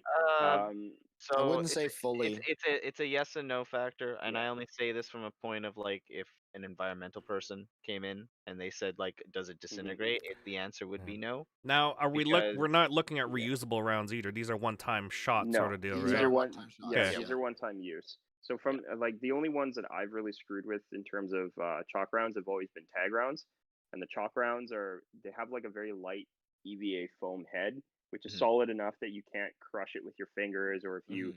if you start smashing it hard on something, I mean you probably have to take a hammer to it. Yeah. But when it gains enough velocity and it hits on impact, the warhead basically breaks, and then the chalk just poofs out. So they're safe too. I don't know the actual weight of them off the top of my head, but the impact, like Tags released a video of it of them shooting themselves and each other with them. It won't Mhm. actually hurt you, but they hurt obviously. But they're not designed to shoot people, for crying out loud. So every time I've gotten the question when I was kind of noodling around with it, or when Elliot asked me to demo it, it's not designed to shoot a person. It's But if made it to did, it wouldn't hurt. it wouldn't as yeah bad. obviously wouldn't maim you in any way, which is the important part too, because at the end of the day, like, safety in airsoft is kind of paramount when it comes to this type of thing. But these are more for like shooting at vehicles or structures or Yep. marking a target, which is Or the groups of initial people. idea. Yeah, Yep. exactly. But Exactly. even with a chalk round, like, you wouldn't ideally want to shoot at a group of people because you have to hit some sort of hard impact. I use it for training purposes. Most I people are actually wish- pretty. Well, most people are actually pretty honorable with that Yeah. aspect of the game, because in most of the events, game, at events and most stuff Yeah. like that. Yeah, that's because you're shooting at people who are the same Mhm. like mind of you. Like, if they see a chalk round go up 10 feet from them, they know that's an area effect weapon, and they're gonna let everyone know around them. Oh, like, man. hey, I gotta yeah. I gotta go to a game then that actually you'll has that you'll love effect. it, dude, when you Yeah, finally yeah. go. People who But take it seriously, it can Mhm. be a fun tool. Yeah, for me, I initially bought them more for training because the pecker rounds that I had, which were training rounds, you can't see past a certain distance, so you shoot at the target, and all you'd hear is either a dink or a no dink, and you're like, oh crap, I gotta go find it. Now I gotta go find it. That's Yeah, reusable, right? That's reusable. Gotcha. Yeah, For, it is. for They are me, I reusable to a wish degree. the chalk rounds got to a usable level, sort of, and like not at Panther, but like in Airsoft per se.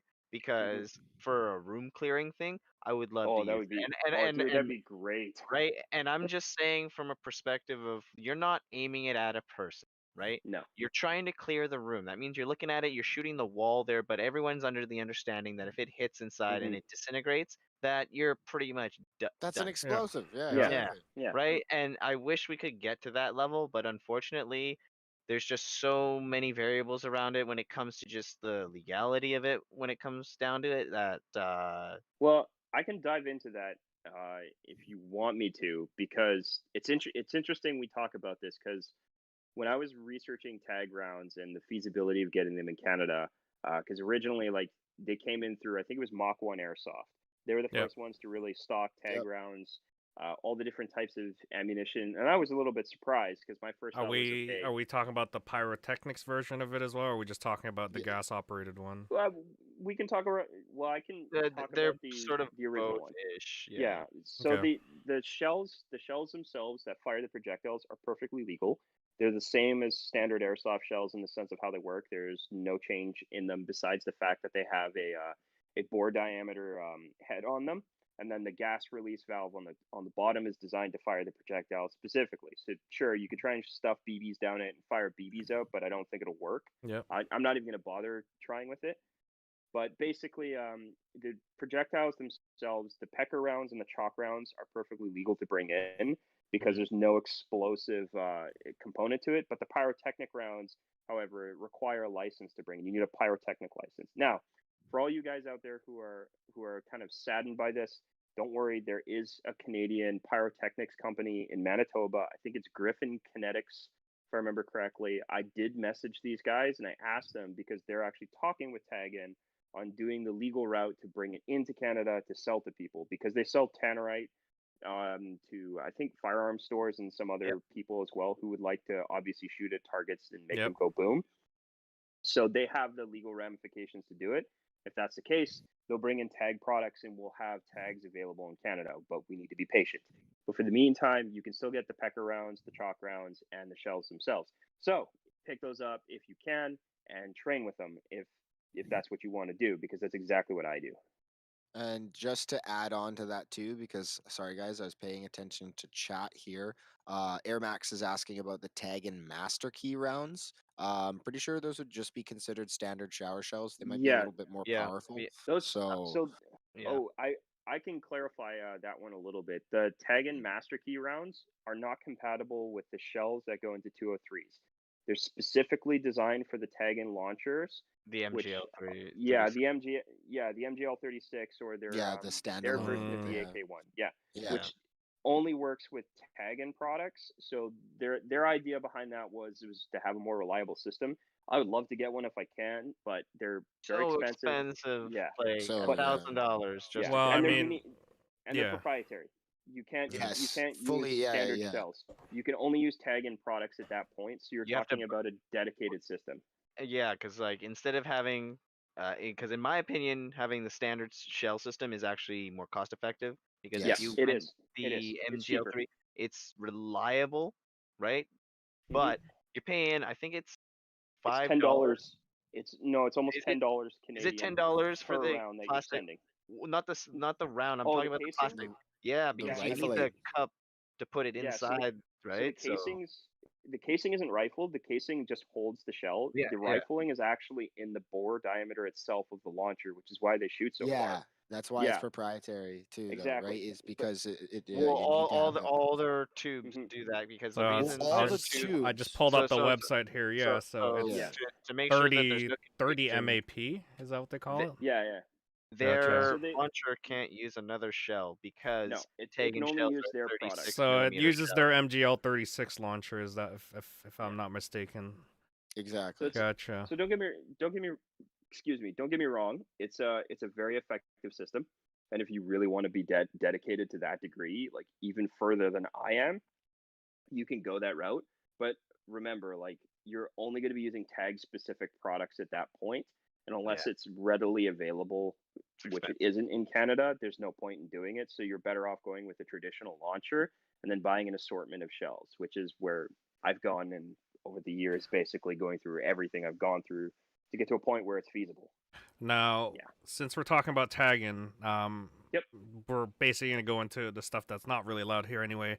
The Reaper Yeah. Mark II, the launching projectiles.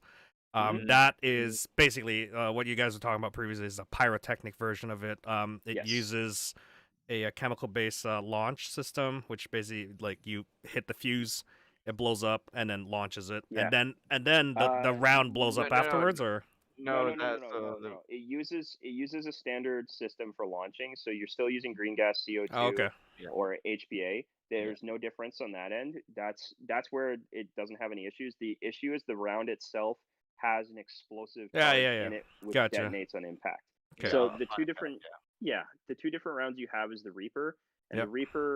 the Reaper is the one that you can set to 3-second, or I think it's 4-second detonation. No, that's the No. Archangel. Yeah, okay, thank you for the correction. The Archangel is the one where you can set the round to a certain detonation. I believe there's two. There's two different rounds. There's a 3-second and there's a 5-second round. Well, Yeah. So Oh, yeah. you you're guys right, are you're right. looking at the website, right? Because you guys got to remember. So there's the Reaper Mark II, And then the Paladin. and And the well, then there's Paladin. the Reaper Mark II 3.5. So I'm assuming that's where you guys are talking about, where it's got a different Yeah. time delay. 4.5, Yeah. 3.5, yep. Yeah, and then they Yeah. also have the Tag 25 DP Mark II, the Fate grenade. So that's the one that impacts Those and are it blows impact. up. Yep. Yeah, And if you don't hit something after 4.5 seconds, it will it blows detonate. up. Yeah. Okay. Yeah, So, so like, there's they got a lot of interesting rounds. I know. they updated their rounds recently. I think as per of 2020. I think they changed the changed. names. Yeah, they changed the names, the model, the diameter of them, and how they launch. So They changed the fins. On the Reaper Mark II Yeah. specifically, they changed where the fins were. Because I still have a Mark I design on file and stuff like that. yeah. But yeah, they Yeah, went the through. warhead's different too. It's not actually round. The original one was sort of like It's a pointed. a pointed. cone. Yeah, it was Yeah, a it was a pointed cone warhead. warhead. So Yeah, but these rounds are pretty much not allowed in No. Canada because of pyrotechnics license. Yeah, Yeah, the only way, unfortunately. Yeah. So these the only- these the only way- warheads do blow up like pyrotechnic they wise, do. like not dangerously it's- blow up, but Yeah, you should have ear yeah. pro. You Yeah, should. it's an you need eye imitation. pro. Yeah. You should have You ear pro. need- I mean, I've gone to Milsim West and actually tried one of these, and it's actually pretty cool. Yeah. Nice Yeah. kick They're to it. true. Yeah. They're neat. They're true imitations, I guess, of like real rounds without any of the major. Well, real rounds are kind of lackluster too. They make a nice thud. There's no real big boom like in the movies. Yeah, Just but you're not like- gonna get fragments into everybody. So. Yeah, exactly. Yeah. So I mean, Yeah. I think those rounds are awesome because they have BBs, and then it imitates what the 203 is actually supposed to be doing. And for the purpose of airsoft, like when Tag first came out with that, my first initial thought was like, this makes it feasible to have a launcher. And I think at some point we may see them in Canada, so long as somebody gets the proper licensing to actually import them. Yep. And then at that point they can distribute, obviously. And then you'd probably have to be obviously 18 plus to buy it, but there'll probably be some sort of check system essentially It's to gonna make be sure that the people are expensive. buying it. It's gonna be Yeah, expensive. well, too. no matter what, it's gonna Yeah. be pricey. Like, there's no way If around they it. do introduce that, I hope they also drag their grenade systems as well. I don't know if you guys Yeah. Oh, that would be great. heard about I their would- like the oh, P grenades man. and stuff like that, P and grenades, there's yes. M67 and Tag 19s and Finally, all of those disposable grenades. yeah, disposable it- grenades. It would be so nice, dude, in city, like have a little grenade hole. Yeah. Poof. Do you know how great it would be to just be able to throw your grenade and not have to worry about playing fetch with it afterwards? Yeah, exactly. Like, oh, is someone gonna steal it? Or people calling their hits. Yeah. Oh, hey, did anyone see Oh, my that's a good one. grenade that I threw into the room with two people, and two people come out and say, Well, it's no, not just the man, I didn't room, see man. it." Like you could throw it into a foxhole, basically, or if you wanted to clear out somebody who's holding down an area in a wooded area, you could just chuck one over and just Yeah. And not hopefully be it serious. lands in their vicinity. Take the Yeah. trench. Yeah, exactly. Like, goodbye. Yeah, we're not talking about grenades here. I guess that's No. another episode, Well, but we'll get away it's from hand it's similar to it. All right. Last one is smoke grenades. I know Taggin is probably the only one that I can think of that will do like Yeah, they're the only launchable ones that make smoke 'em. grenades. I'm As far pretty as sure. Oh, Yeah, they do. oh, go ahead. good topic to get on because at places where you can use Enola Gay grenades, you can launch them out of grenade launchers because Enola Gay grenades are 37 millimeters. Yeah. Yeah. If you can wrap electrical tape or something, or Just even, wadding like, at the back. yeah, wadding around it, you can get a tight enough fit down the bore. And if you put a powerful enough shell, I used to use 120 round Mossguard shells with no BBs and just map gas, and I could launch that thing about 40 feet accurately and arc it onto a target. So you can do that with an Oligay smoke grenades. It's a fun fact too. And if you have the short 203, the grenade sits flush at the top, so you just pull the fuse and then immediately go pump and fire it off. So it does work. I'm gonna give this a try. Yeah. Need what, that fire makes- support on my smoke. Yeah. Thunk. Yeah, I'm just saying, if Panther lets me do this one day on the what is it, the old speedball field for testing purposes, I will happily do it and put up a video and show that it actually works properly. I've seen But I used to seen it done before a couple of years ago, like a decade ago, when they were launching it out of their tubes, and those were the longer 203 tubes as well. And it was interesting because it could actually get a nice arc to it, and Get then you some- could follow it with the yeah. smoke too. It was good. It was great, man, because you could shoot it further than you could throw it sometimes. Some Than people most suck at throwing. airsofters can. Would have been Yeah, the oh my perfect God. dunes, boys. Yeah, I remember those Oh. days. F in chat for dunes, guys. I know. Oh my God, Um, dudes. I guess we'll get into. I don't have anything else for ammunition for airsoft use for grenades. We'll get into games. I guess we could just quickly go through this because when it gets to the more like tagging rounds, we're looking at Milsim, so we'll talk about that in a bit. But as far as we've already talked about it in the rules and such, but shower grenades are basically sort of a almost like a bird shot at that point when you're going it's a point shotgun. close. Yeah, it's a shotgun at that Yeah. point. And if you get hit with it, you get hit with it. But there are certain ruling where I remember back then when Panther hosted big games where if you do launch at an angle and then it goes to an Showers area, onto a it target? showers onto an area, the referee would come in and be like, "Hey, you guys are all dead here." Then you could just walk away. Those are nice I rules think to it's have. Those are comical at this point. Yeah. Basically, there really is no use to it unless you absolutely know for a fact that you've been hosed.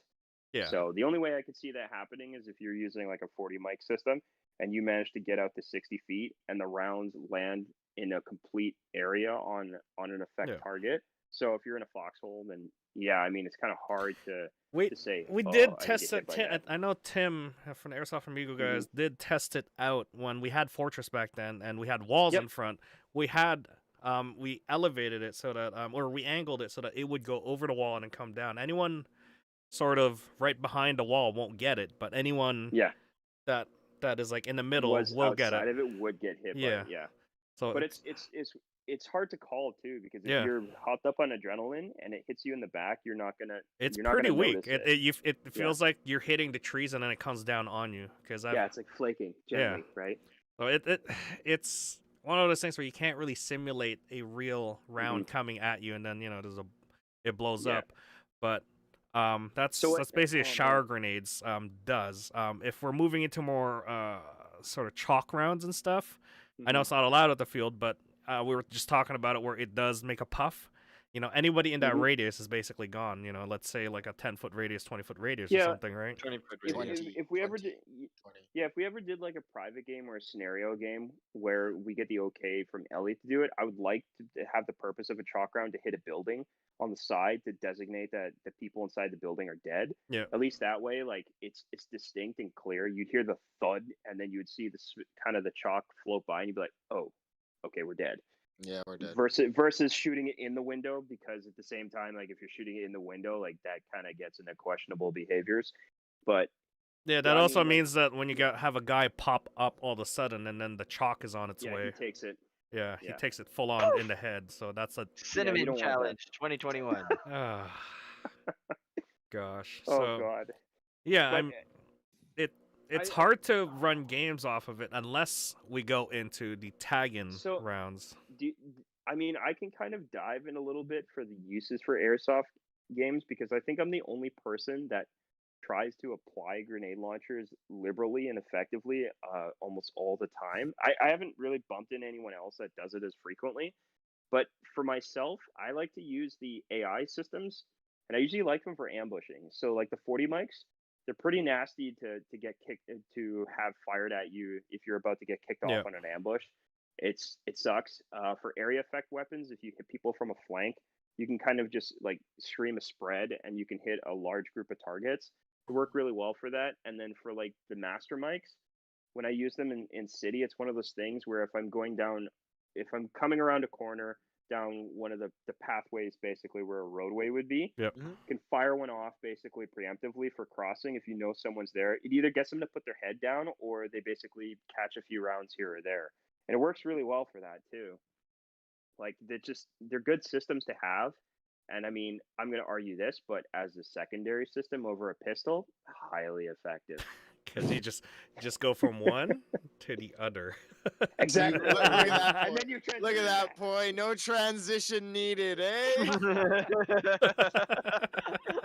He's like, what are you talking about? A sling? I don't need a sling. I don't need a pistol. So yeah, I do agree with the Airsoft Innovations. Kicking off an ambush with that is great. Also, kicking off an attack with that is also great. If you're surprising them with an attack, Airsoft Innovation is great. It gets you that further launch than a shower grenade, because I mean, I'm gonna be honest, I've tried shower grenades before, and it's like poof. And then after 10 feet, you're not. Yeah, that's why it's not the greatest surprise when you start off with, like, especially if you have three guys with like grenade launchers, you start off with like burp, burp, burp, and then everybody attacks, right? Or or start the ambush, right? Then it's much more scarier. That I could see that more being used. Just time it like mortars, right? Get one guy to go burp, then the other guy go right after, and then another guy and another guy. Just you'd be scared. It's the most cheap and effective way to sort of run grenades is using reusable ones, the shower versions of it. When it comes to tagging rounds, though, it's a different story, because this is when you're jumping into milsim at this point, It's all about immersion. It's all about that big bang effect. Yeah, A lot, you a need lot. sites to actually use them too, Yeah. effectively. I would argue that. And then they go further than your typical grenades or BB grenades, even. So They shoot further than most AEGs too. yeah, So you can get them out to 300 feet. I've been at the receiving end of that, and it's scary when you first get into it. Yeah. I'm like, I need ear pros. It's even worse when they're accurate and you're sitting Yeah. there and it's like, oh, Yeah, he's you just not do falling. hear Hey, stories is of that them catching it and then is that a throwing it bird? away. Ah! And yeah, it does get very expensive when you see people with Yeah, like they do. bandoliers worth of it. Like, is that like $1,200 worth? Like, That is an $10 around. investment. $10 around. no, not $10. That's why That's $100 around almost.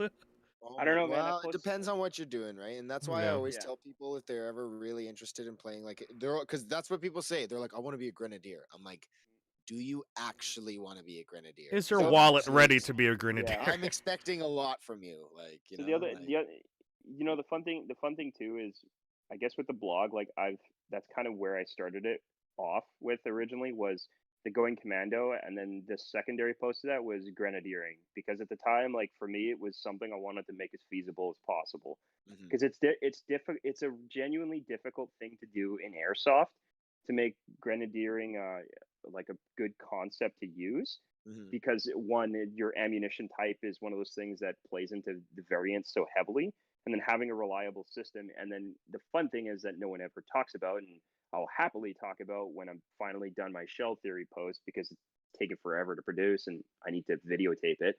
But maintenance. Nobody talks about the maintenance Mm. of grenades. The reusable shell systems, you need to maintain them consistently. Yeah. Always. And I have a Suck. It's yeah, I get suck. I got a great photo that I'm gonna post up at some point when I'm done my final shell theory blog. But it's a photo of my M320 mounted on an M27, and all 12 of the Mosscart shells I had disassembled completely because I was doing maintenance on them, and it was a 2-hour process for me after like a long maybe like 2-day event or something like that. And I did it twice when I went over to Duncan to play there. And dude, like the maintenance was a pain in the butt, but it was worth it when they ended up working properly. But even then, like it's one of those things where you have to try and narrow down how many variables you have to make it Mhm. effective. You know? Yeah. It's similar to gas mags when I have to go through a Oh, deep hell yeah. clean and repair, open those bitch Oh. up, re-oil them, put them back Take all the together. O-rings out. Yeah, oh my Yeah, god, the yeah, make sure O-rings. that- Glass of Make And then sure your sometimes valve sometimes springs are the when you're working. taking out these screws and stuff, the O-rings get Oh, damaged, no. and then I'm Yeah. like, well, it's a good thing I got GG. spares. Grab another Yeah. spare, Yeah. put it in, right? Yeah. So Oh man, like for the Mosscart grenades, and I think I might do this for the AI grenades with the BB grenades if I can find them. I Mhm. used to go to Lordco and pick up an O-ring set of the exact Yep. dimensioned I do the O-rings, same and thing I would too. Yeah. yeah, I would have like around, I think I had 100 at one point of just O-rings. So when one would go, I'd be like, oh, okay, pop it off, pop Yeah. a new one on, Yep. re-lubricate it, put it back in. So you definitely can repair them, but the amount of effort you're going to put into doing it is extensive. So find something reliable, and if you're going to be a grenadier, yeah, like hit Have me up with a money. message. Have Yeah, money. that too. Don't be poor. Yeah. Oh, That's just not fair. Yikes. Yikes. It's just yikes. not fair. Yikes. Look, So what you're man, telling I got my me- nods. I got my nods and my real IR peck. Okay, and we got my What are you grenade talking launcher about? here. I don't know what you're talking about. Totally not that expensive. So yeah, it's like for airsoft use or game uses, grenadier role really shifts the balance of especially if you have one on your squad. If you have one on your squad, that's just, that adds the sort of the wow factor to it. Just like having a machine gun on your team, it adds that extra sort of Fact. not effects. Like Well, it's it about a- adds another two person on one, right? Sort of deal. Well, it's like it's versatility, right? That's Yeah, what yeah. It adds options. With the Eating- with the grenadier, it adds that woe factor right away of demoralizing the other team. Yeah. Especially with the incre- machine gun and especially Well, I with the mean, we grenadier. could do that with just shouting. I mean, come on, people. I do mean, Yeah. that's that since, true. I mean, But I Like, mean, hey, you suck. Like, you look like you can't swim. hey Dave, is that you on the other side? Yeah, you Oh, suck. Exactly. Like, hey, Tony. But I don't know. What's I don't your know, name? man, Ezekiel. Ezekiel. Fuck you. I think with any like dedicated loadout or platform, whether it be Grenadier or even referencing light machine gun, it adds more like what would you call it? What's the correct word? Depth. Sorry, I'm losing the. Sure, depth is a great way to put it. Actually, it adds more depth to your ability to. You mean force increase your volume of multiplier, right? fire. Yeah. Thank you. It adds more force multiplying capacity to your team or to your squad versus like when we were experimenting with these theories in Legio, we found that having dedicated roles for guys with the ability to increase the amount of force you put out was essential, especially for airsoft. Because sure, you can have the entire team with ARs or AKs and everyone has flash mags or drum mags and everyone's a light machine gunner, but the moment you show up to like a sim or a scenario where you're limited on how much ammunition you can have or dedicated roles, it kind of screws with people a little bit. So dedicating to a role makes it really good. I found grenadiering for me was like my bread and butter. It worked really well because one, you can shoot effectively with your rifle, and then two, you have the secondary weapon system for essentially like hitting a group of dudes. And I've dabbled in machine gunning too, and it's one of those things where there's different role plays to it, but I would say it's the easiest one to adapt to, like very quickly and too. it's especially if you really invest into it. it's really up to your leadership to utilize you well. If he places you at a certain area and then he tells you to point. He uses knife hand points there, be like, send a grenade there, make them run, right? Make them run, right? You launching let's say a tag-in round, right? And then the projectile explodes. It adds that shock factor to the other side, and then it makes your other team push up because of the fact that they're like dazed, they're confused, they're like, oh shit, what the hell happened? And then you have the advantage at that point, and then you could push up, right? It's similar to what I had in an experience in Milsim West, where we had a grenadier and we had blank fires on one side. The blank fires adds a great effect so that it could scare the enemy, and they know that we're pushing up further and further as we push up. Well, and then as the tag in freaking M67s or grenades went off, as we got closer, we just started throwing them, and then the grenade launcher starts going. You see the enemy starts to sort of falter or go backwards because A, they're losing men, and B, they're like, fuck, what do we do? We're gonna have to move up to the rear. We're gonna have to move up to the rear to our like hard point, right, where their ammo and retreat. Where their ammo and stuff is, right? In the toolbox, right? Yeah. So I mean, it's a system that can be utilized very effectively. And then I guess as the person who wants to employ grenade systems, like if you're going to be a grenadier, you need to dedicate to it. So I know guys have talked to me and they're like, yeah, I got like 2 shells. I'm a grenadier. It's like, no, you're not. No. Like load up, dude. Like you got to be 12. Carrying. Yeah, minimum. You need at least 12. You got to be at least like 4 to start. And I carry 8. Yeah, I carry 8 on my person at any given time, and I'm bumping up to at least 15. So my goal is to have 15 shells at any given time on my person. So what happens is it caters from the rifle to the grenade launcher, and the grenade launcher technically becomes your primary system, whereas your rifle is sort of your offensive, the secondary. Defensive. It's the backup to that system because your main role would now be an area effect weapon for your squad, right? That's what I was talking about with the depth on like it's like the same thing with a sports team, right? You want the depth on your roster because you want to have a key player in you want to have your key players at certain positions, but guess what? Your key players can also do a variety of things. But it comes down to like your ability to how much ammunition you carry and what you're using it for. So it's the same thing where you need to have like varied ammunition because a lot of guys. I don't think you can ever have enough. Basically, no. Air Max at 18. Pump up those numbers. Let's go, dude. If you can carry 24 grenades on you comfortably and like.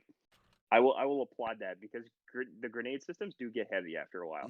Like my grenade belt. That's a grenade belt underneath your plate carrier. That's one underneath your chest.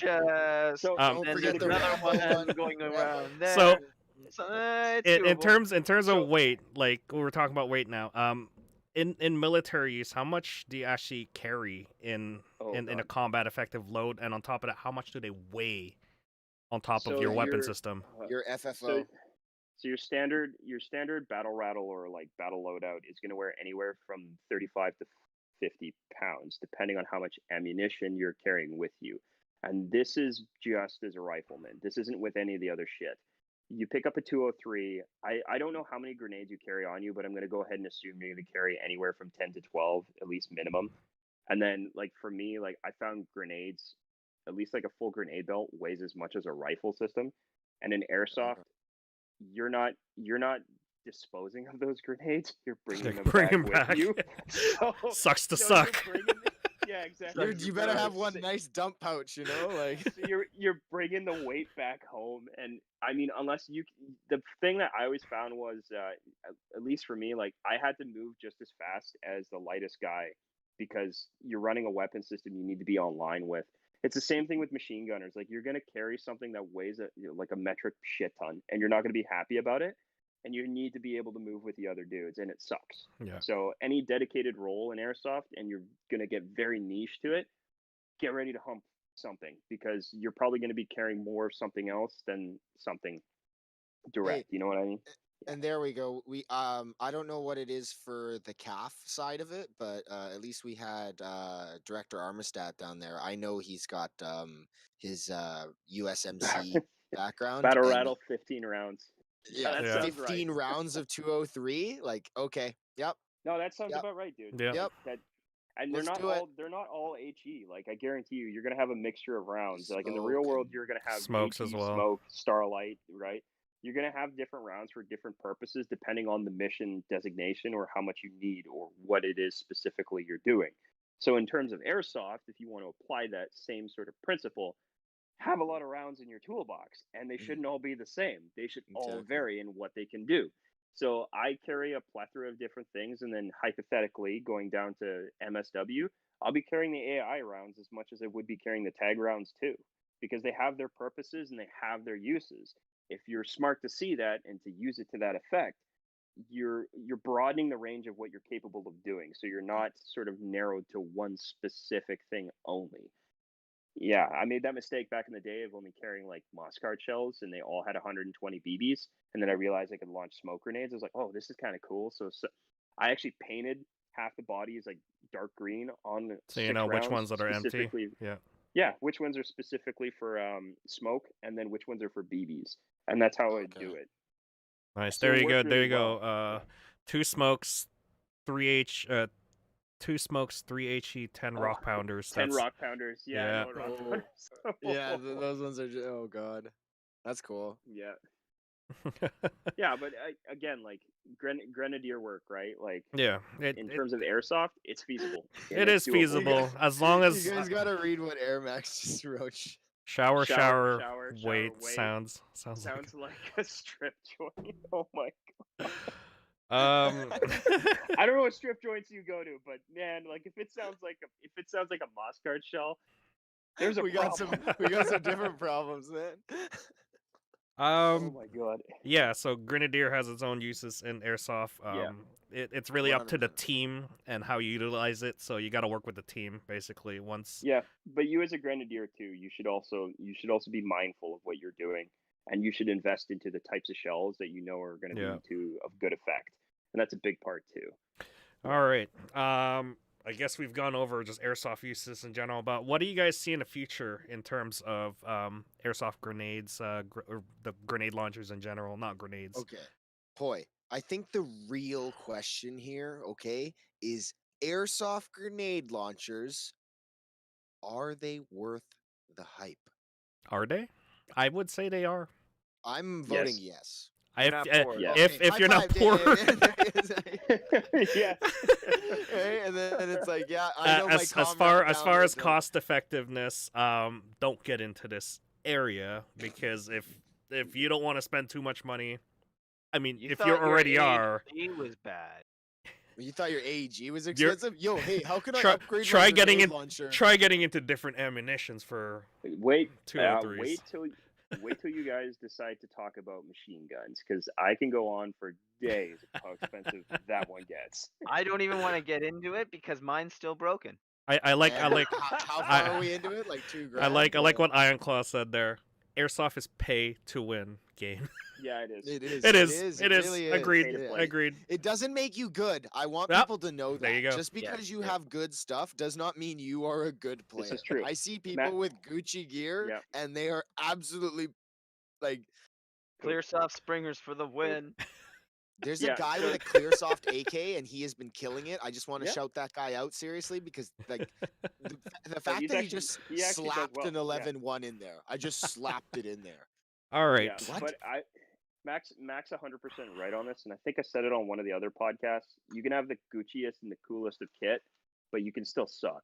Mhm. Like you have to train with the systems that you have, and then you Yep. need to really own in the skills, or as Mac loves to say, work on your fitness. That's a big one too. If you can, the more physically capable you are, the easier it's going to be to do whatever you want to do, and Exactly. it kind of like builds on that Yeah. naturally. All right. I just show up in the kit, okay? I just came here to sling BBs and stack walk bodies. walk around for a bit. Look cool with the Uh, 203. Walk out of the field. I'm done. have Yo, you have you Poi, seen, can have you you seen my take my cry? picture? Yo, you want to check out my cry? Yo, man, this is a cry plate carrier, bro. Yeah, I'll I take know I'll you take your don't dare. picture. I'll take your picture. Come Look, on. look, It's like, look. did you I even got my pay admission? No, I just came to show off this cry plate carrier. Yo, Look, did look, you look. know that I a got my dude real got plates in it. shot in this? Yo, real world, bro. Real Oh, world. dude. I got my real plates in it. I got my real ballistic helmet. Everything is real on me. My back hurts. No shit, it hurts. Mm. That one is Yeah. so true. The amount of people that tell me, oh my god. Oh my gosh. Mm. Do more So core.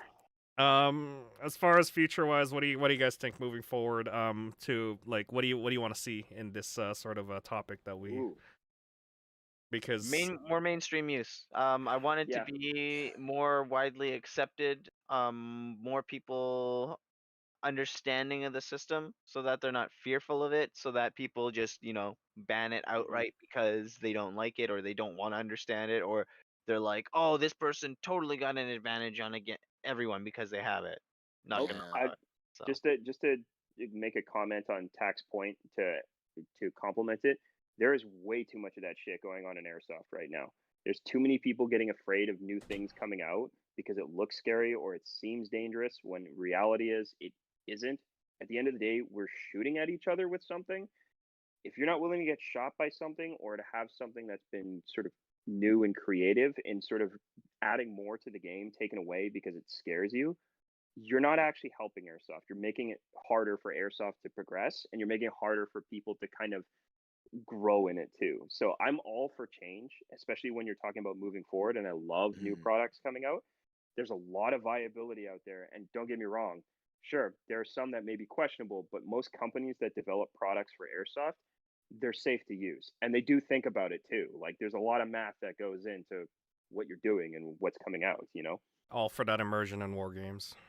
Exactly. Yeah. Right? Exactly. Yeah. Because at That's the what we're end in of for. the day, at the end of the day, it's a game. Yeah. Yeah, we're playing a contact sport for Christ's sake. So Not right now, COVID, all right? No, Not right now. No. it's a BB contact sport. It's still Don't cough at your BBs, okay? This is called biological warfare. All right. Well, I think that is it. We've covered a lot in this. Holy cow, it's 2 hours 15. Oh, Here. wow. Yeah. That's Jesus, I wasn't thank expecting. you to the Yeah. thank you to the 15 or 16 of you guys who have sat through with us this entire time. We Yeah. appreciate you Yeah. guys. And You guys are the thank solid you ones. to Schoolboy as well. Where can we A find you pleasure. again? Let people know where we can find you. So you can find me on Schoolboy Airsoft, all one word. I know there's one other guy that calls him Schoolboy Airsoft and has a dash in the middle. That is not me. I'm all one word, Schoolboy Airsoft. On Instagram, on Facebook, it's Schoolboy Airsoft, and on my website, it's schoolboyairsoft.com. So it's pretty easy to find. And if you can't find me on there and you're local, you'll probably find me at the field. I'm pretty easy to spot. Yeah. We hang out. Yeah, much appreciated. Thank you very much for coming around. And to our viewers and our listeners, podcasters, If you haven't subscribed or follow us, please do. I've looked at the stats. it. 60% of you are not subscribed or following us through our channels here. So if you are in, let's say, Spotify, you could hit that follow button. If you are in YouTube, you get that subscribe button. You know, if you're in Yep. iTunes, you could hit that follow button as well, or subscribe button.